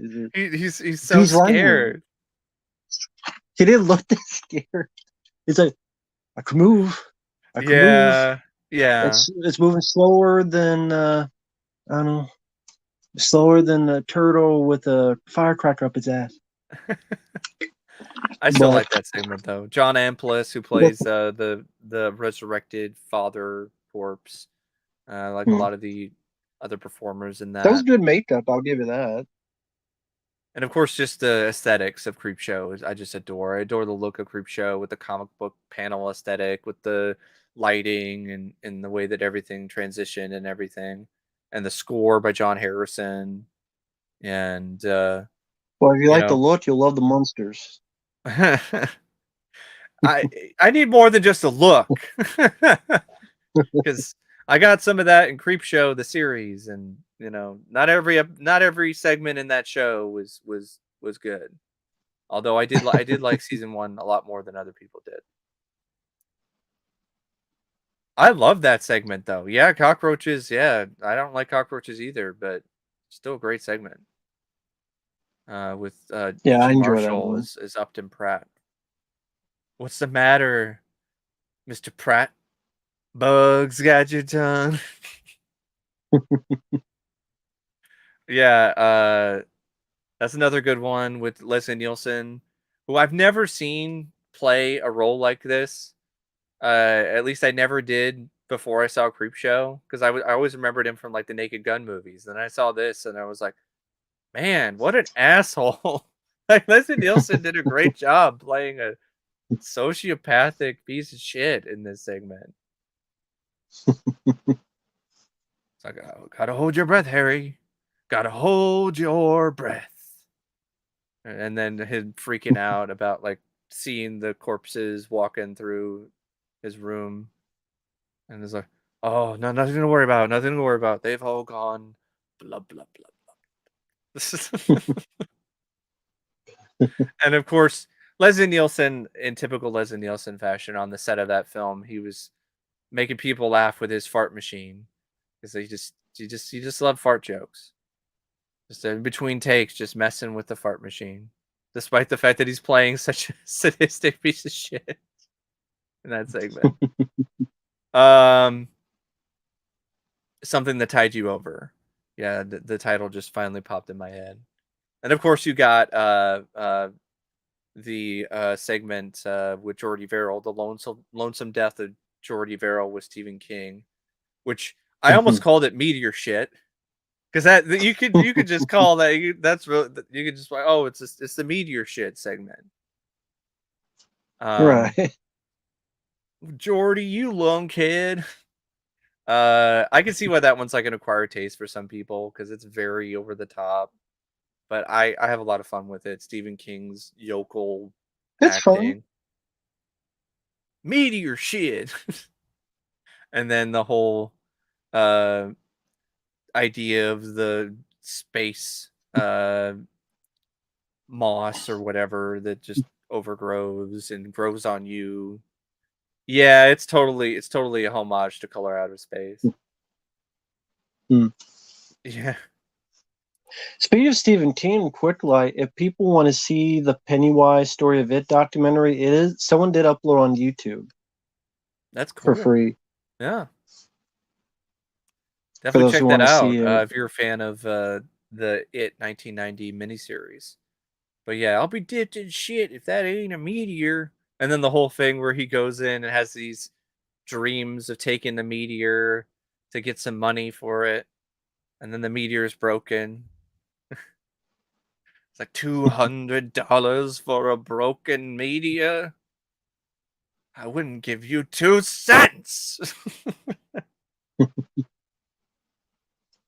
But yeah, I love Creepshow. Even the wraparound stuff with Tom Atkins being a douchebag.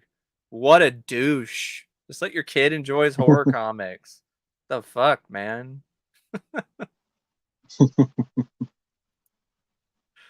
Even a fun cameo with Tom Savini as one of the trash men.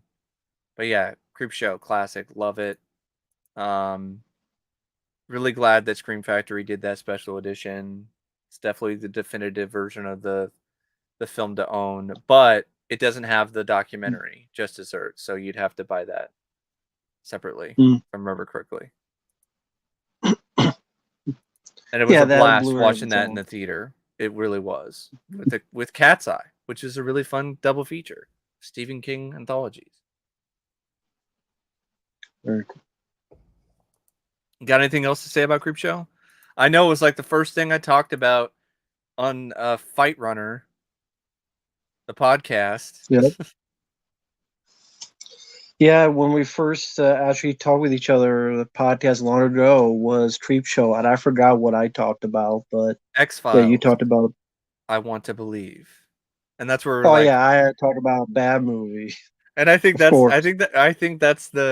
I think that's where I was like talking with you. I'm like X Files. I want to believe this movie is good. Yeah, but yeah, Creepshow fun anthology, easily one of the best anthologies out there. Very unique style, aesthetic in terms of lighting and visuals. It really did feel like an EC Comics brought to life. Had some Yes, good makeup effects by Tom Savini. The with crate is my favorite Fluffy. segment as Yeah, the well. crate. Yeah, I didn't talk enough about the crate. I mean, just Hal Holbrook and Fritz Weaver and Adrian Barbeau. Just a great trio of performers. Adrian Barbeau played the biggest bitch as Billy, and it Yeah, and just really, made. Yeah, go ahead. just a really cool looking monster and just a fun Yeah, segment. And yeah, overall, easily one of the best anthology films out there. definitely, Easily. definitely. What do you have any other films from the letter C that are on your list? No, Okay. I was looking So for it now. the next one I have is The Dark Crystal. I haven't seen this film since I was a kid, so I can't really say a whole lot. I would like to revisit it. I do have the 4K. Um, I remember the puppetry being really cool and a lot of that stuff, but it's just been forever since I've seen it last, so I can't really say a whole lot about it. I do remember like a lot of kids who saw that film rather young, that the Skeksis or whatever the hell they're called. They definitely Yeah, did give me a nightmare or two. yeah, the really good visual aesthetic because of Jim Henson's work. Um, I like the film. Uh, the story has some issues. The characters aren't really. I mean, it's a kids' film, so it's pretty. I don't want to say superficial, but it's nothing to run home about story wise. It's definitely sticks. You see it for the visuals, the aesthetics of the fantasy world it creates of all hmm of these different creatures among this story, Yeah, and that looks pretty good. That looks pretty well done for by Jim Henson's work and his crew. yeah, definitely. And I know that was a labor of love for Jim. That was a film that really meant a lot to him, and he sacrificed a lot actually to get that film made. Like I think he had to finance a lot of it himself, and it Mm-hmm. eventually did get a cult following, but I don't think it did great box office at all. Mm-hmm. No, it did. It did okay. I mean, 41 million, but on a budget of like 25 million, and a lot of it came out of your own pocket. Yeah, that's definitely not what you would call like an ideal scenario for financial gain. Um, Mm-hmm. I'm gonna go pretty quick through some of these letter D ones. Dead Men Don't Wear Plaid by Carl Reiner, starring Steve Martin. I haven't seen it, but it's an interesting idea. You know, it's like a let's take a bunch of like old black and white movies, and then we'll like insert Steve Martin and other actors into them, and like create our own sort of story. But I haven't seen the Kind of like film though. later on, kind of like later on, like Kung Pao Enter the Fist with Yeah, Kung Fu, yeah. But this is kind of with like like that. film noir, like black and white film noir movies. Mm-hmm. Um, Death Wish 2. I mean, one of the biggest standouts to me in that movie is seeing Jeff Goldblum play such a horrible No, he Horrible was in the person. first one. Who was in the first one? Oh, Lawrence yeah, Fishburne's in the second one. Lawrence Fishburne is in the second one. He gets shot through his boombox. Oh yeah, he gets shot Because he for the put his boombox boombox. up, he gets shot through. Forgive me, like my I heater like just Death kicked Wish 2. on, and it like just fries my brain cells every time the fucking thing kicks on. I like Death Wish 2. It's not my favorite. That will always be 3. Yeah, It's a worthy sequel. It got a Blu-ray from definitely. Vendor Syndrome, like I think 4K, I Yeah, it believe. has a 4K. I'm fine with the Scream Factory out of print, like director's cut or whatever that I got for pretty cheap. Like that's fine for me. I like it okay. I do like a lot of things about. I love the score, which was also reused in 3.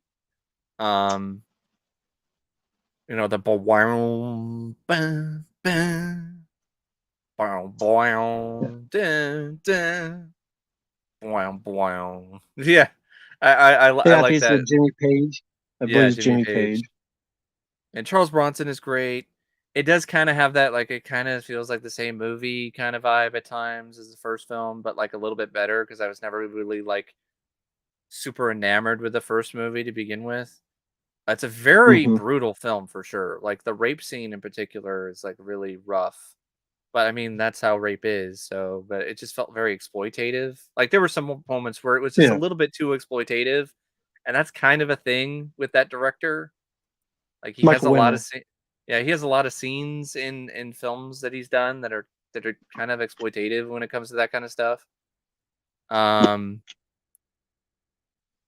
but also Death Wish 2 has one of my favorite scenes in the entire franchise where Charles Bronson, Paul Kersey has that one guy cornered and it was like, "Hey, do you believe in Jesus?"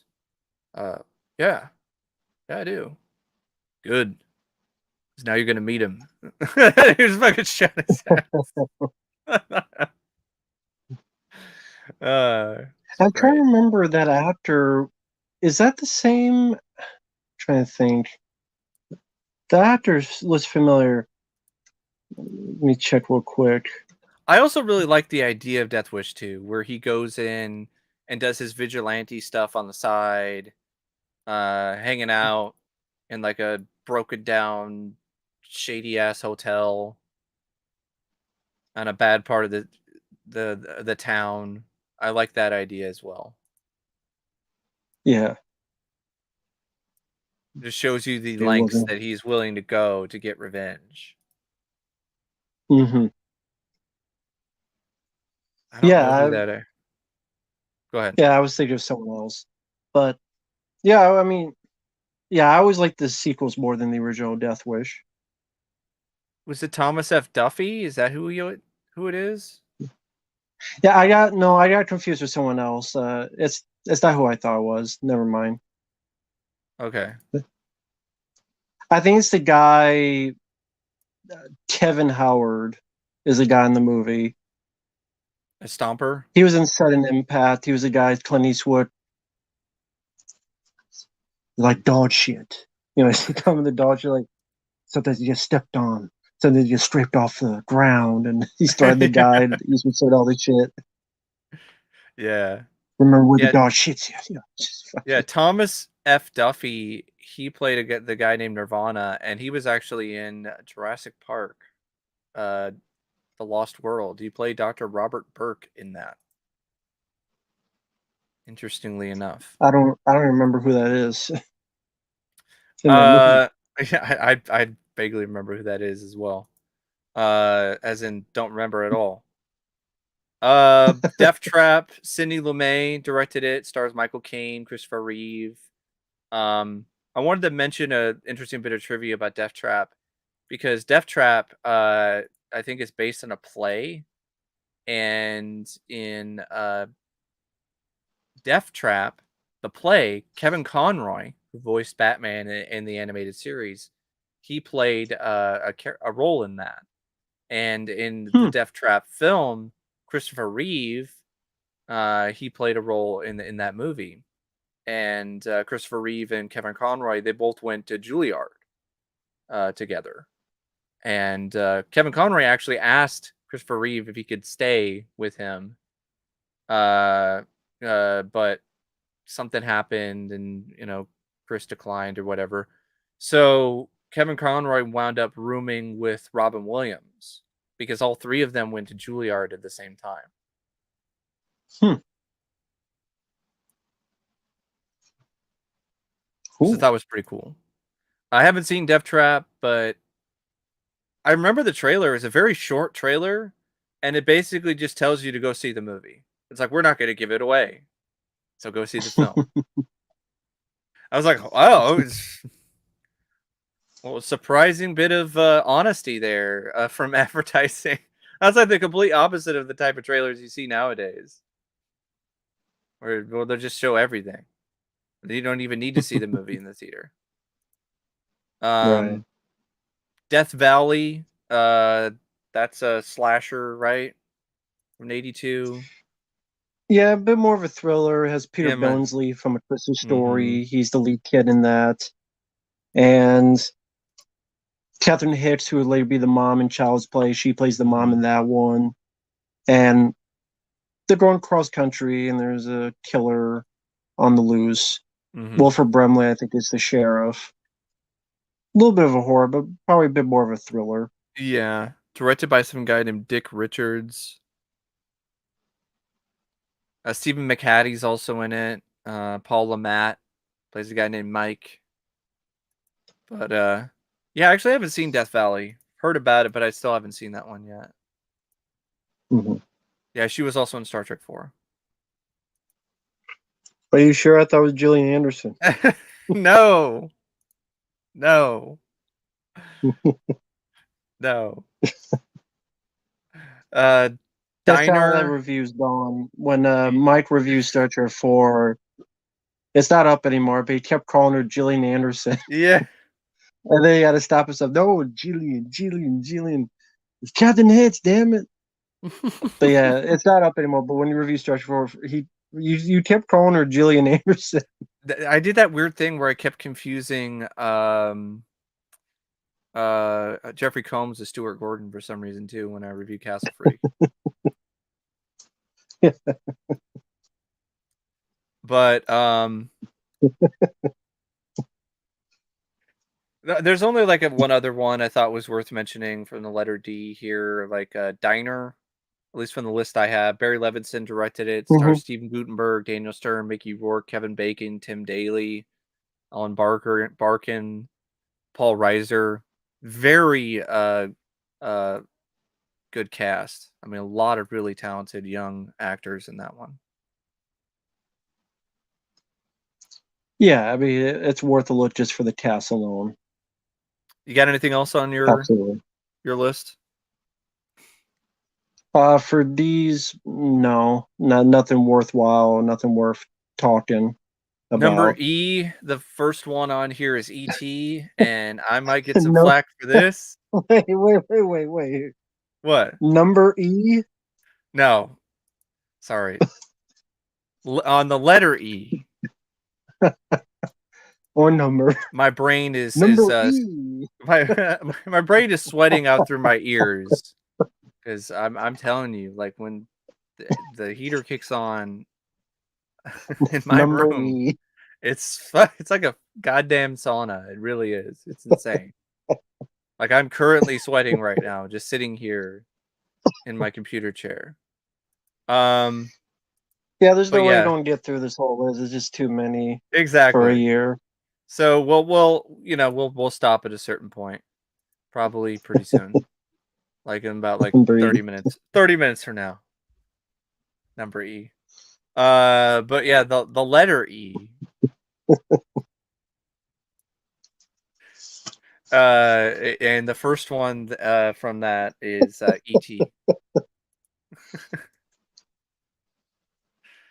And Eddie Torres, extra testicle. yeah, E.T. made me flub my words with that long finger of his. I just thought about what he would do with it, and I was just like, Eddie Torres, oh no.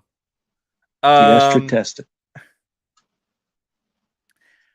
like I was saying before, I screwed up and got basic The arithmetic movie mixed that up they with stole from Rick basic Baker. language. I I'm not a big fan of ET. I'm really not. Like, I don't hate the film.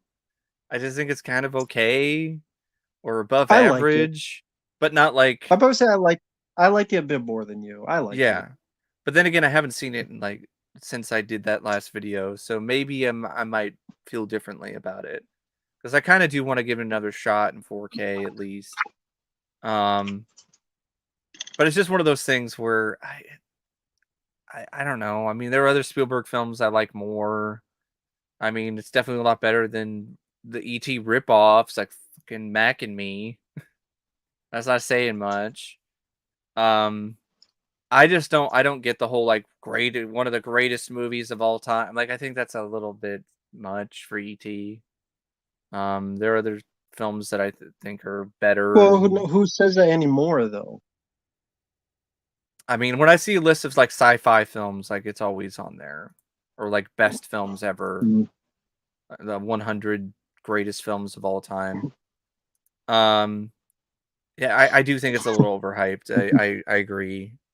This Spielberg schmaltz at times is a little bit too much. The score by John Williams is great. It's some of his best work and good effects. Even though Carl Rambaldi stole the ET design from Rick Baker. Um, and ET. Speaking of that design, I always thought it was creepy. It's like a walking ball sack with teeth. It's just that long finger. I never found ET endearing. He's a It's groomer. Yeah, it just seems creepy. Like I find ET scarier than the Xenomorph, to be perfectly fucking honest. E.T. is Ken Spacey. Yeah. Um, but you got anything else to say about ET? He's Kevin Spacey. Be warned. Be aware. E.T. the groomer. I, I like the film. It's not a film I rewatch much. I probably seen it like last time, probably I don't know, a decade ago. I remember Mm-hmm. watching it, liking it for what it is. No, I don't think it's one of the greatest of all time. No, I think Close Encounters is much better. I think a lot of other Spielberg films are much better. Uh, do I like it? Sure. Like you said, the effects are well done, despite the fact Steven Spielberg got them stolen from Rick Baker. Music, don't mind the acting, don't mind the direction, the look of the film. Again, I liked it. You know, it's at least for me a 3 out of 5 star movie. At That's what least I'm saying. Yeah, it's not at something to rewatch. least. Yeah, that I feel the Yeah, same. At least it's at least a 3 star or 3.5. You know, I remember yeah. I remember I got a ton of shit. I even got like a guy who made like multiple accounts on Facebook trying to imitate me and doing all this other shit, being a total outrageous hater because I didn't like ET. I remember that. Like, or also because I didn't like Space Camp. That was the one that finally sent him overboard. Like, ET was like the first straw, and then the straw that broke his back Space Camp, was really? Space Camp, The and then he universally beloved Space Camp. yeah, and then he was like, Sure. "You hate the '80s," and I was like, Somebody was going to "Me, say, someone's going to say, "What me, the fuck is Space Camp?" Someone's going to probably say in the chat, "What the fuck is a yeah." Space Camp?" I mean, of all people, I hate the '80s. Really? I mean, you're called after a film from the '80s, Mm-hmm. RoboCop. Yeah. And I'm doing a Maybe he stream thinks it right came out. now about the films in Maybe he thinks it came out in 1982. 1997. That's a different era, the Guyver, but I liked it as a kid, the first Guyver movie. As an adult, kind of cringe, The with sequel was better. not Jim Carrey as the lead, Sean Armstrong. I swear to God, that guy, he looks like he seems like he has some Jim Carrey genes in him. Like the dude flat out seems like he's related to Jim Carrey. Um, but he has none of the charisma or acting talent. No. The fucking guy from What's Happening, Dynamite, whatever, he plays this annoying rapping zoonoid. Um, Yeah. Give me that giving jiving thing or whatever. It's awful. And just a weird tone, and like it's trying to be violent, but then it can't be because it's like PG-13. And they're like, They oh, said the sequel is much better. there's an uncut version, but like it doesn't really add that much in terms of gore. Maybe a little bit extra blood when one guy's head gets crushed or something. If I want like PG-13, which I don't even think is Swamp Thing, Return to Swamp. Yeah, Return to Swamp Thing is PG-13. If I want that kind of goofiness, Mm, I'll just stick with that movie instead of the Guyver. But Guyver 2, Dark Hero, that film kicks ass. That one's really underrated. mm, mhm. We're talking about Guyver films because like what else did it like like Eating Raoul, and I've heard about it but never saw it. Endangered Species, which stars Robert Ulrich and Joe Beth Williams. Interesting concept. Like it's a film about cattle mutilations, but I Mhm. know it didn't do that well, and critics weren't that big on it, and I still haven't seen it yet. But it seems like a film that definitely fell in between the cracks and got completely forgotten about. Endangered Species. The poster kind of sucks, so I don't think that really helped. Like if you look at the poster, it's like, what is this? A video game? Is this an Atari game, or is this a movie? Have you played Atari today?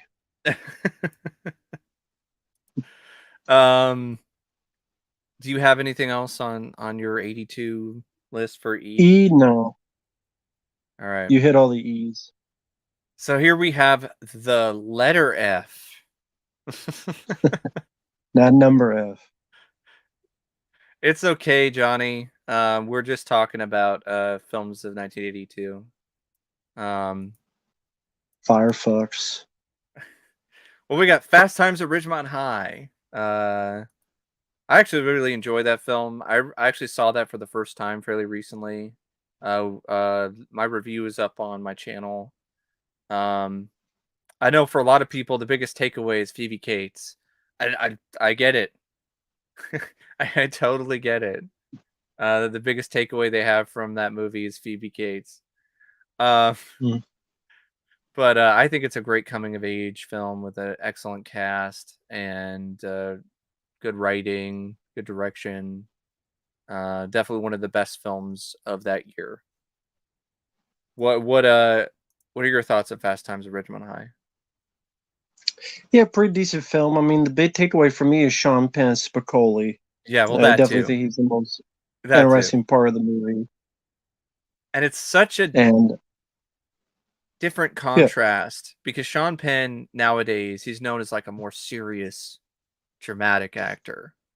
I'm doing serious mhm. dramatic films. I'm not, and that was his breakout role, was playing Spicoli. And he did a great job with it. He really did. Mhm. Um, Fast Walking. I want to mention this one because it's a James Woods film and fairly obscure. Directed by James B. Harris, who I think is that the same guy who did Cop? Yeah, he did. The same director of Cop Mhm. directed this one, Fast Walking. Kay Lenz is also in it, as well as Emmett Walsh and Robert Hooks. It's about it's a prison drama film apparently, and James Woods plays, I guess, a corrupt but lovable Oregon State prison guard in the film.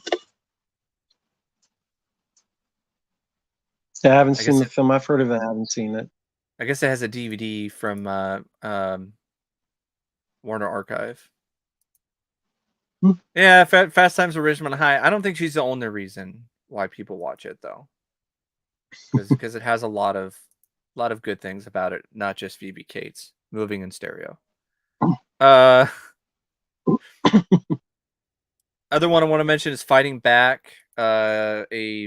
It's also known as Death Vengeance. It's a film that was clearly wanting to ride the Death Wish wave.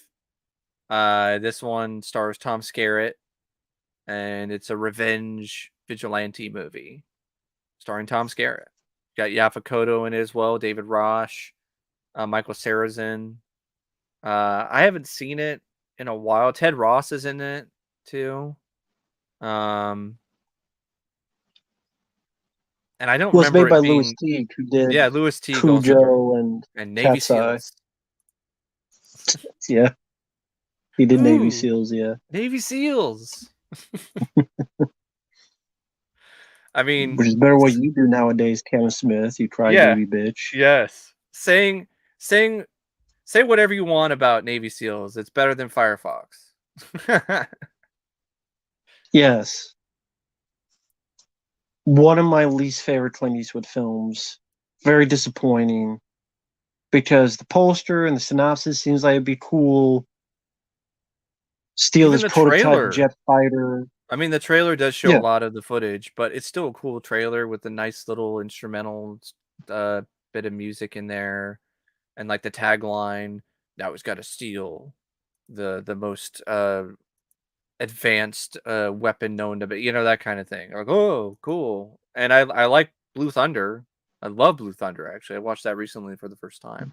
it's like a over 2 hour movie. It takes them over 90 minutes to get to the plane. Basically, when you watch And Firefox, you're the Jaffo because you're just another fucking observer, just waiting for shit to happen. yeah, just another fucking observer, exactly, Jaffo. Or jerk off because you realize you feel like a jerk off after watching the movie. Just a Yeah, waste. disappointing. Yeah, disappointing. It's like almost 2 hours, right? It's like an Over hour. 2 hours, Yeah, it's over two 136 hours. minutes, Yeah, it's over 2 hours long. like 2 hours Yeah. and 15 minutes. I'll stick with the internet browser that I'm currently using for Firefox, not the movie.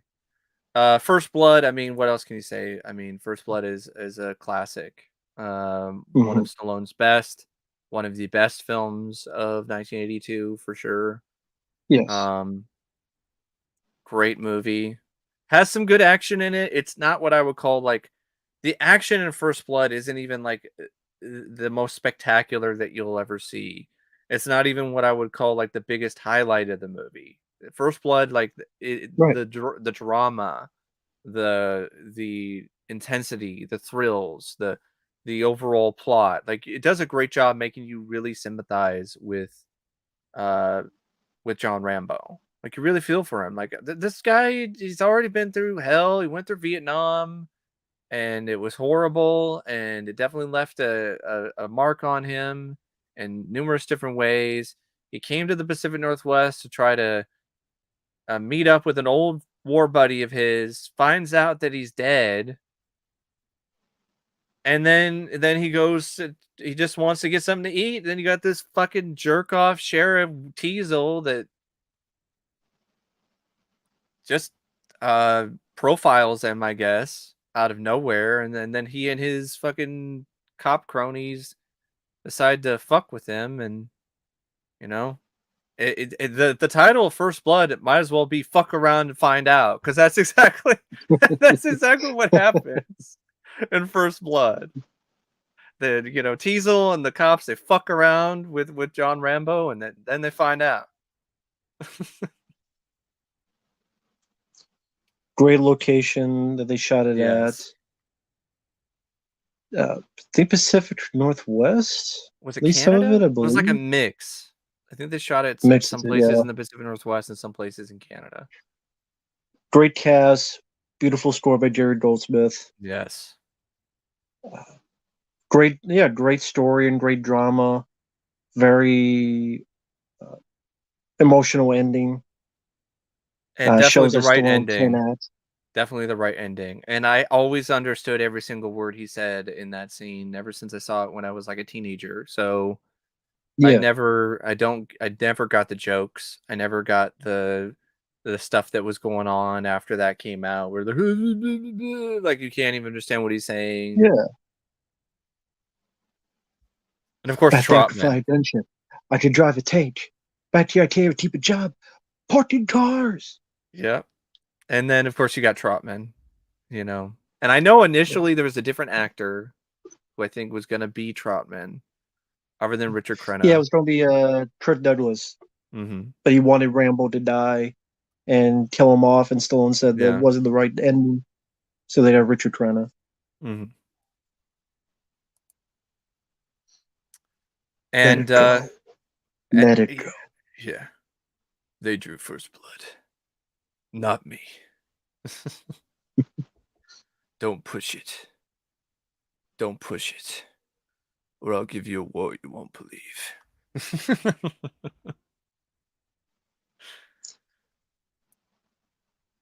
I was like, I'll be honest, the only Rambo films I seen were Part 4. Oh man, you're missing out, Johnny. Definitely check out the first three. Absolutely. I mean, Rambo 4 is still good, but I mean, Last Blood. Oh. Last resort should be Last Blood. God, Last resort to that watch. was so bad. It's like did not need that at all. I think Richard Crenna was like a last minute casting choice too. Yeah, Came in, after didn't they lost really Kirk Douglas, yeah. yeah, didn't really know a whole lot. I mean, he knew a lot as an actor, but like he didn't know a whole lot about the script and a lot of his other stuff. Like he just kind of came in and just nailed it. And of course, Brian Dennehy was a very underrated actor in his own right as Teasel. Are Hmm. you telling me that 200 of our men against your boy is a no-win situation for us? You send that many, and don't forget one thing. What? A good supply of Good body supply body bags. Um, the only other one I could think about, there's a few other in F. Fitzcarraldo, just because of just the insane behind the scenes story of making that movie with Klaus Kinski and Werner Herzog, where Werner Herzog uh might have thought about killing his ass.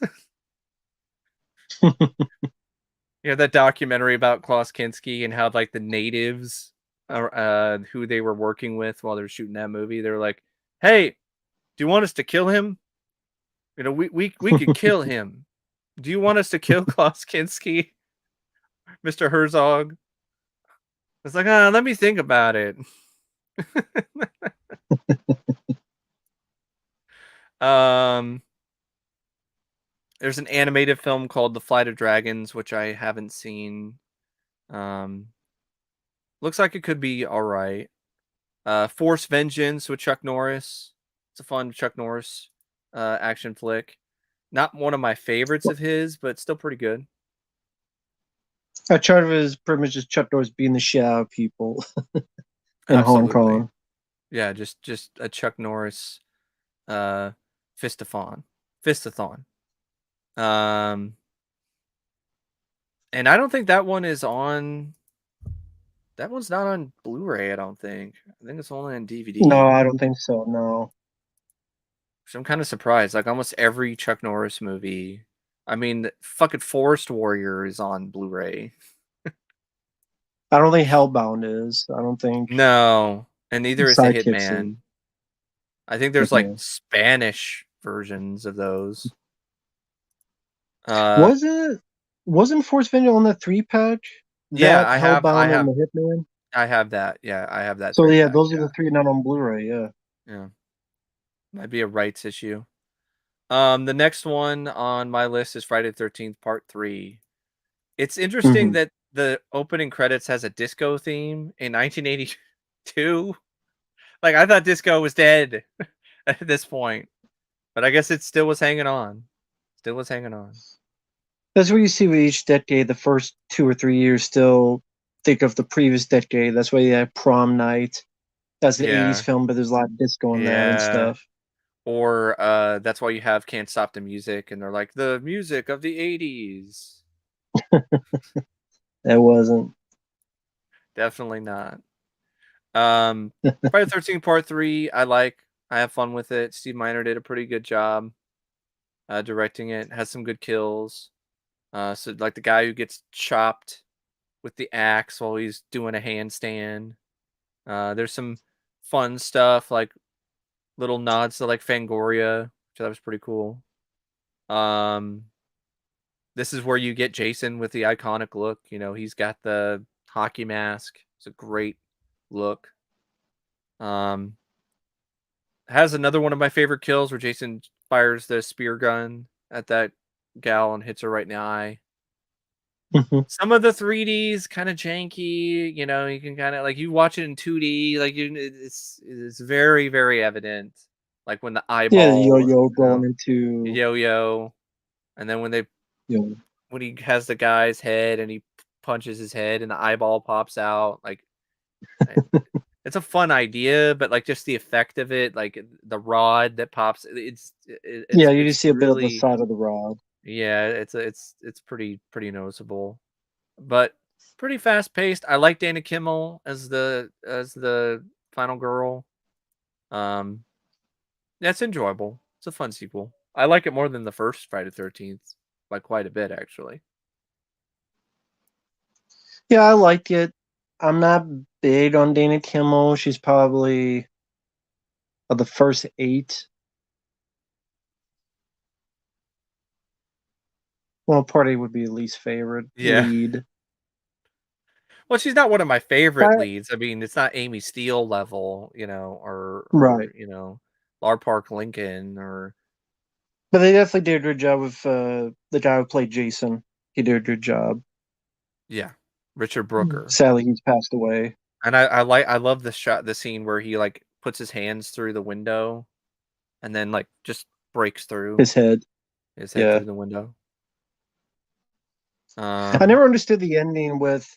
So she daydreams that the mom comes out. How would she even know who the mom is and yeah, yeah, I don't get how that she either. exists? I don't get that. That was I I think know that there's another ending yeah, where she got like her head cut off, but it was a yeah, dream. yeah. There's like But then they multiple made for different something that endings. makes no sense. Like how does she know the mom with the Yeah, sweater like even who if has her head back on? yeah, even if it is a dream, why Uh, would she dream the mom? Exactly. There's no reason for her to know anything about the mother yeah, whatsoever. if anyone knows how that makes sense, you let me know. I don't know. I don't know, man. Do you have any other titles from the letter F? Not the number F, the letter F. I did it right this time. Damn I know. it. F F F. Let me. Sorry, folks. Let me just go real quick. Blah blah blah. Combination of being You, overheated and overworked. Not a good combo. no, you pretty much you hit it. Yeah, these other films not really not recognizable. No. Yeah. So I think I'm gonna probably call it. Um Yeah. I don't know if there's any I mean I maybe I'll just pick and choose. Let's just like pick and choose some like that are like Halloween 3. Halloween 3, Season of the Witch. Just did a new review of that on my channel. Um really underrated, solid horror film. Creepy, weird, surreal, very catchy theme song with the Silver Shamrock song.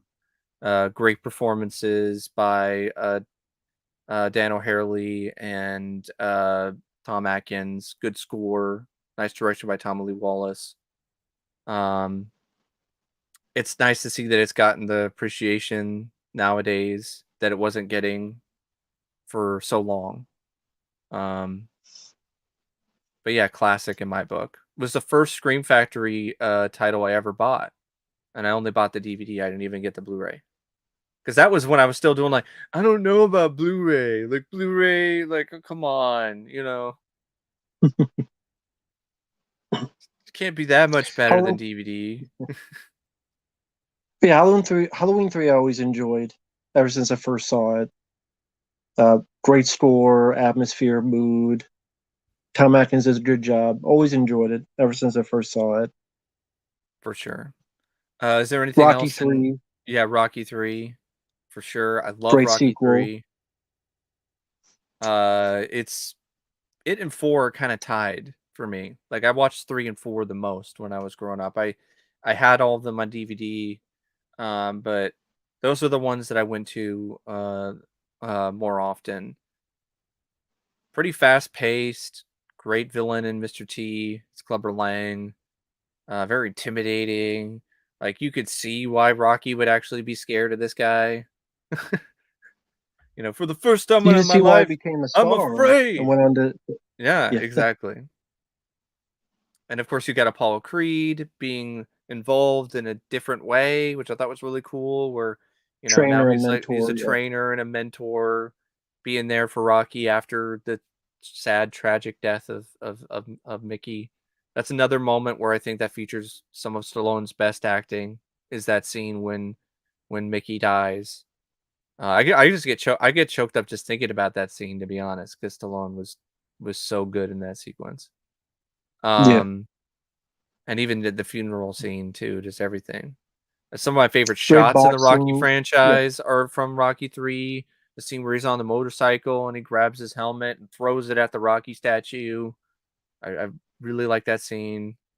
Um, some of the funniest stuff, like the stuff with when he's all like being all hyped up and he's buying into the hype and he's doing all the commercials and he's doing all this and yeah. uh training at a freaking hotel or some shit. Um, that's fun. Good opening, of course. Eye the Tiger. That's just a classic song. And Yes. the fight, I love that fight. The final fight between the rematch between Rocky and Clubber. I just love how Rocky just turns the tables on Clubber and uses a different fighting Yeah, he style. uses strategy, which is Yeah. different. So come on, Yeah, I come love on, Rocky 3. hit me, hit me. You ain't so bad. You ain't so bad. You ain't nothing. Nothing. Come on. My mother hits harder than that. Yeah, Rocky 4 is my favorite, but Rocky 3 is my second favorite. I always loved Rocky 3 ever since I was a kid. Watch it on VHS, taped Rocky 2, 3, and 4. So I would just taped on a VHS tape all three of them back to the days of VHS. So That's a great time. Watching all. Psycho Hobo, even if you're not in the box scene, the Rocky films are worth it for a good story, Yes, definitely. And these are especially different. the These are first like, four. and these are, this is film boxing too. So it shows the angles and all this other stuff and sound effects and all these other things that you just don't get when you watch an actual Especially three boxing and match. four is like Yeah. very cinematic. And of course the music It's by like, Bill Conti. yeah, the Rocky films is what you want boxing to be in real life, Hmm. and it's not. But especially three and four. I'm going to mention this one because I am man enough for Megaforce. No, I'm mentioning Oh Megaforce boy, because Megaforce is a bad movie. It's pretty awful. It's definitely a B movie. It's like if somebody decided to throw like millions of dollars and make a GI Joe movie, and from the director Smokey and the Bandit. yeah, from the director of Smoking the Bandit, Hal Needham. Yeah, $20 million budget.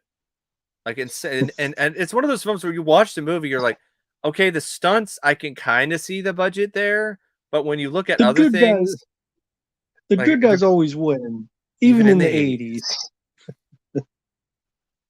it's a bad movie, but I can watch it as a guilty pleasure. Um, I also have a bit of a connection with it because a friend of mine, longtime friend of mine even before Matt, his name is Damien. He was a fan of that film, and so we kind of bonded Mm. a little bit with that movie.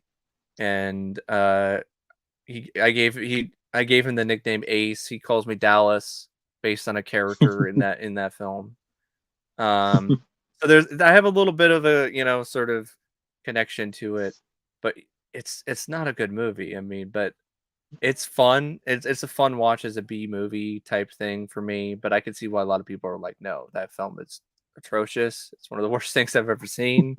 And it's hey, I get it. I totally get it. But there are some good things. I mean, even though some of the taglines like "deeds not words," like what does that even mean? Deeds not words? What? What does that even mean in the context of a movie called Megaforce? I I guess like the don't just say it, do it. yeah, I guess. Like, I like I like the song too by 707, that's used in the film. But yeah, it's I mean some of the green screen work is just yeah, so Persis awful. Kambata was in it from Statue of Yeah, Motion Picture. Yeah, she was in yeah, it. yeah, for sure. Um, but yeah, I just had to mention Megaforce. Um, I'll mention Sound Rage with Chuck Norris because it's yes, the closest you get to Chuck Norris fighting Michael Myers. love that movie. And Eerie Store, Chuck Norris with a mustache, dealing with the guy that becomes a Frankenstein monster type of experiment Hmm. that will not die. Yep. Science created him. Now Chuck Norris must destroy him. Yes, I love that tagline. That's like the Chuck One of Norris my facts before Chuck Norris facts were a thing. one of my favorite Chuck Norris films. It was cool to see him in the horror realm, which he did a little bit in Hero and the Terror and Hellbound, but Hmm. Sound Rage, uh, definitely my favorite of those three, and it's a lot of I'm trying fun. to remember like how I was introduced to it. It might have been through Damien as well because he also introduced me to Savage Streets, which is another one of my favorites. I think it was through him. I watched it with him in North Carolina on VHS, and I was like, "This is fun. I like it, and I can definitely dig this one."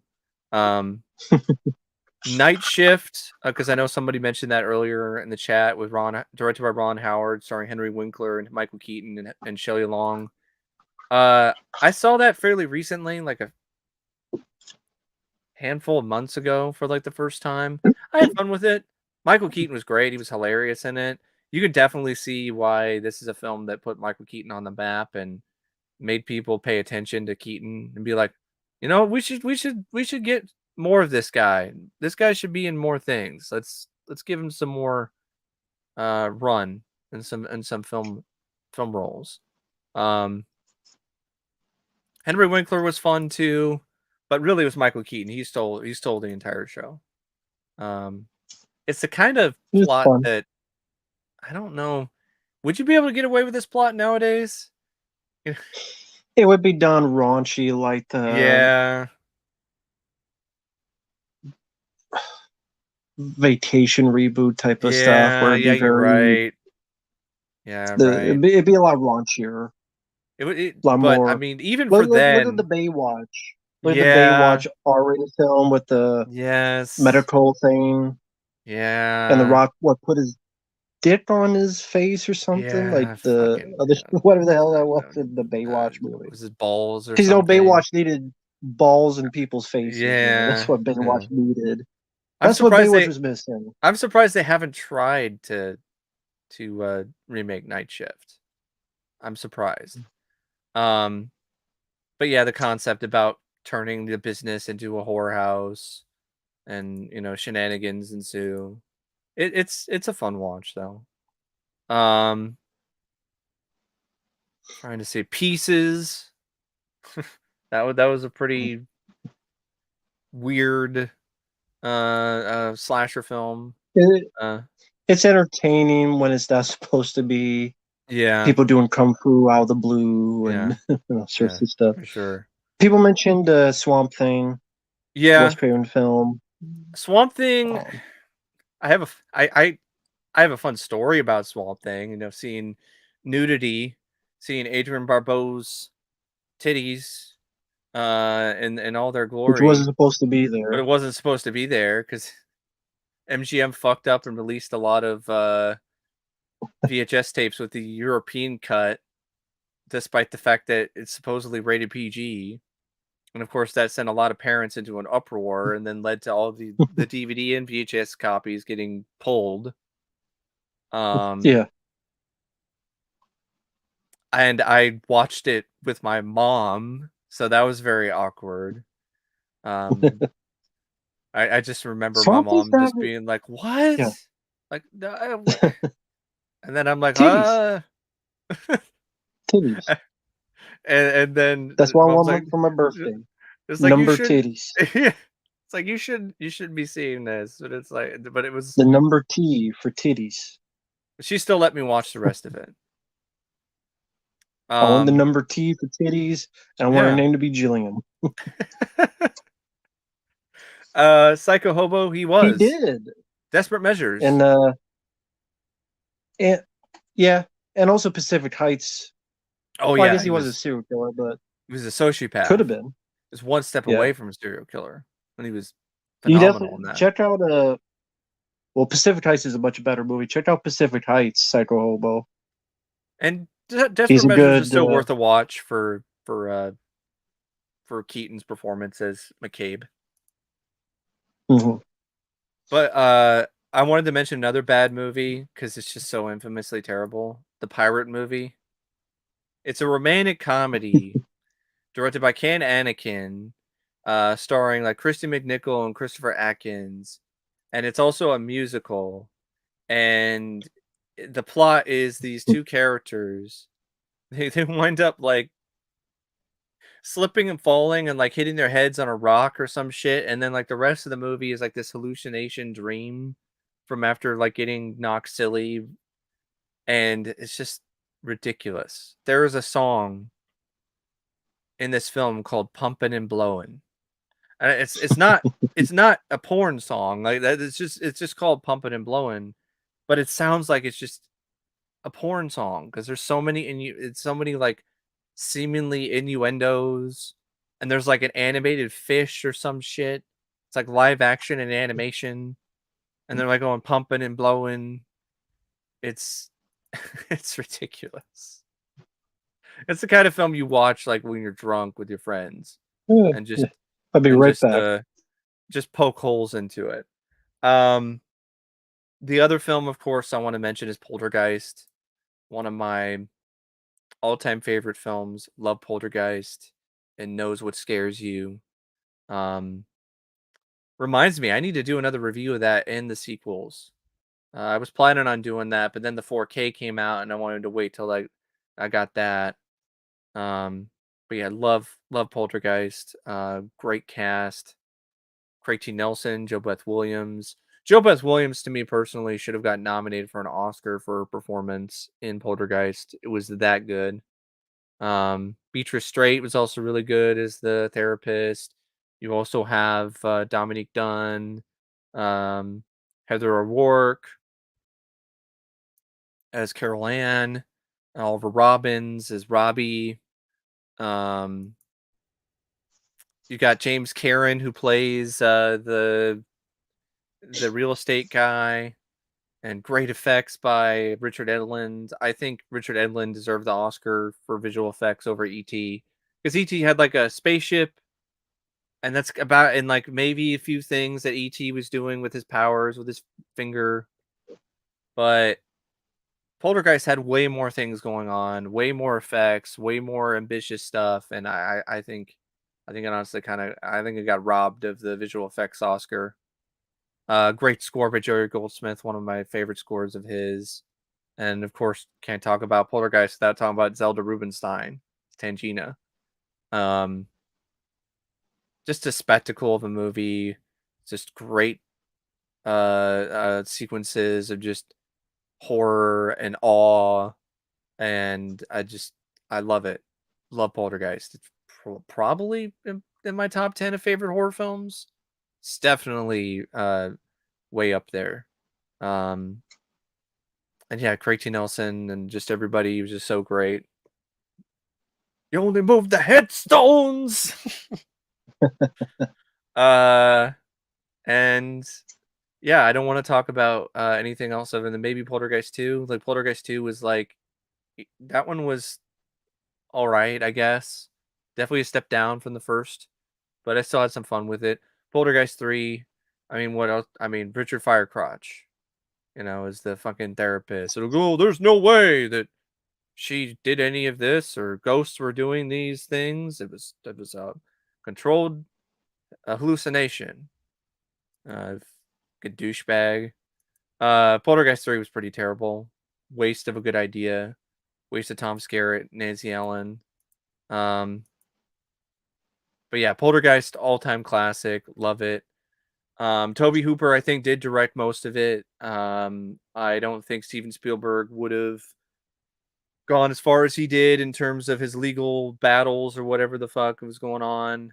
Um, if he didn't have some involvement, and I think he did. I think Spielberg did direct some scenes, and when he shouldn't have, according to the contract with the Directors Guild at the time.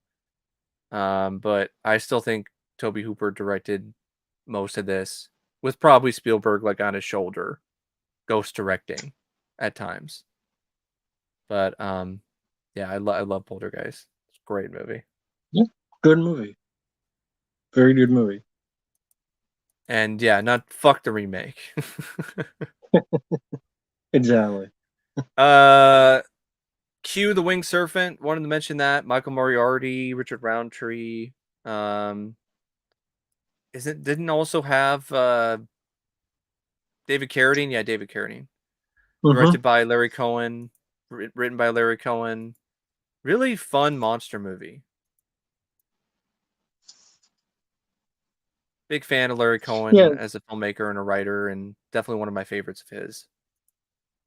yeah, it's a good quirky sense of humor to it. Like Larry Cohen, a lot of films like The Stuff and other movies did, and Mm-hmm. very interesting type of using stop motion type of effects during that time period, and made for you again unique big monster movie. Yeah, And I thought they for did a pretty good job for their budget. definitely. Sword and the Sorcerer. Fun fantasy film. Got a 4K recently. Directed by Albert Pyun. One of his better films for sure.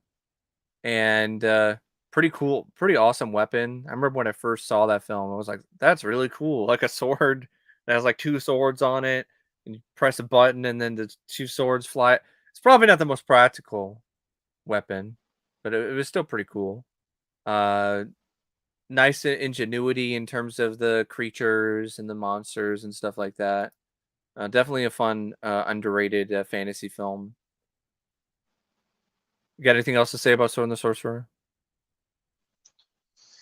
Uh, yeah, I really enjoy, like you said, the weapon. I enjoy the musical score. It definitely has a good exploitation of gore and nudity, and that's a film I need to pick up sometime. But I do remember liking Richard Mall as the villain, Yeah, or at least yeah. the Lee creature. I forget what the Horsley creature's name was. Lee Horsley wasn't too bad either as the lead, even though he's not like the best Right. actor in the world. Yeah, Star they Trek did 2, a of capable job. course, Star Trek 2, Wrath of Khan, classic.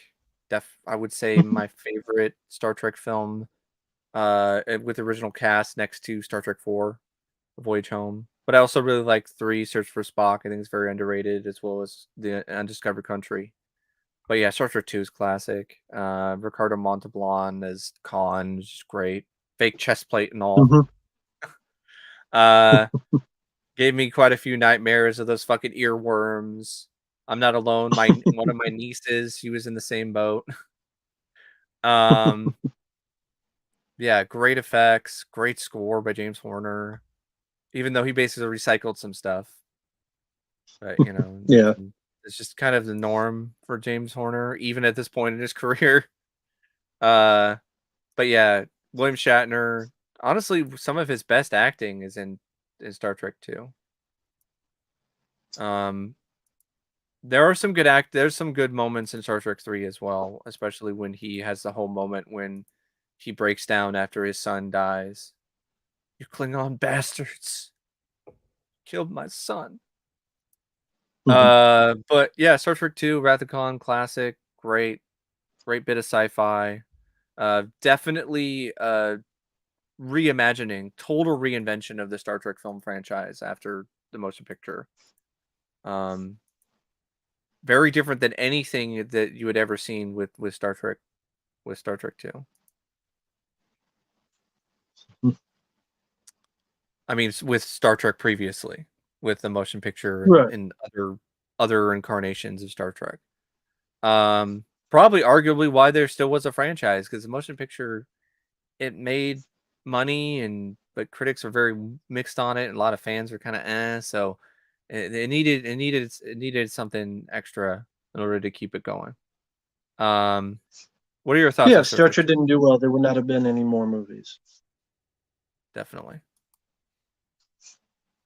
You got anything else to say about Star Trek 2? Yeah, I enjoy Star Trek too. It's not my favorite. Uh, I would that would be like four is my favorite, then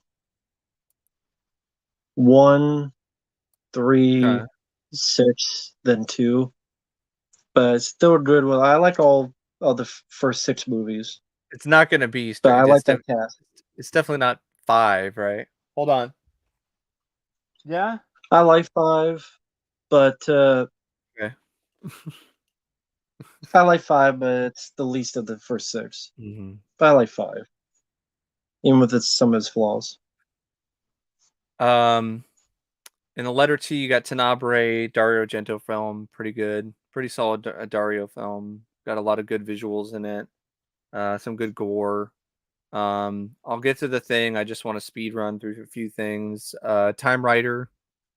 I want to mention that because it's one of the few films that I still have not seen all the way through because I keep falling asleep every single time I try to watch Just that movie. boring shit. Boring as shit. Okay, all right. I like Fred Ward, but it's boring as shit. Mm-hmm. Nothing Mm-hmm. happens. Mm-hmm. A lot of sand, Definitely. a lot of dirt. If I want um, dirt, I'll just watch Tremors with Fred Ward. yeah, yeah. Uh, you have Tron with directed by Steven Lisberger, Jeff Bridges. I don't love Tron. I like the visuals, I like the music, but it's definitely not what I would call like a masterpiece. Good visuals, good effects for the time. Yeah, John, I already talked about ET earlier.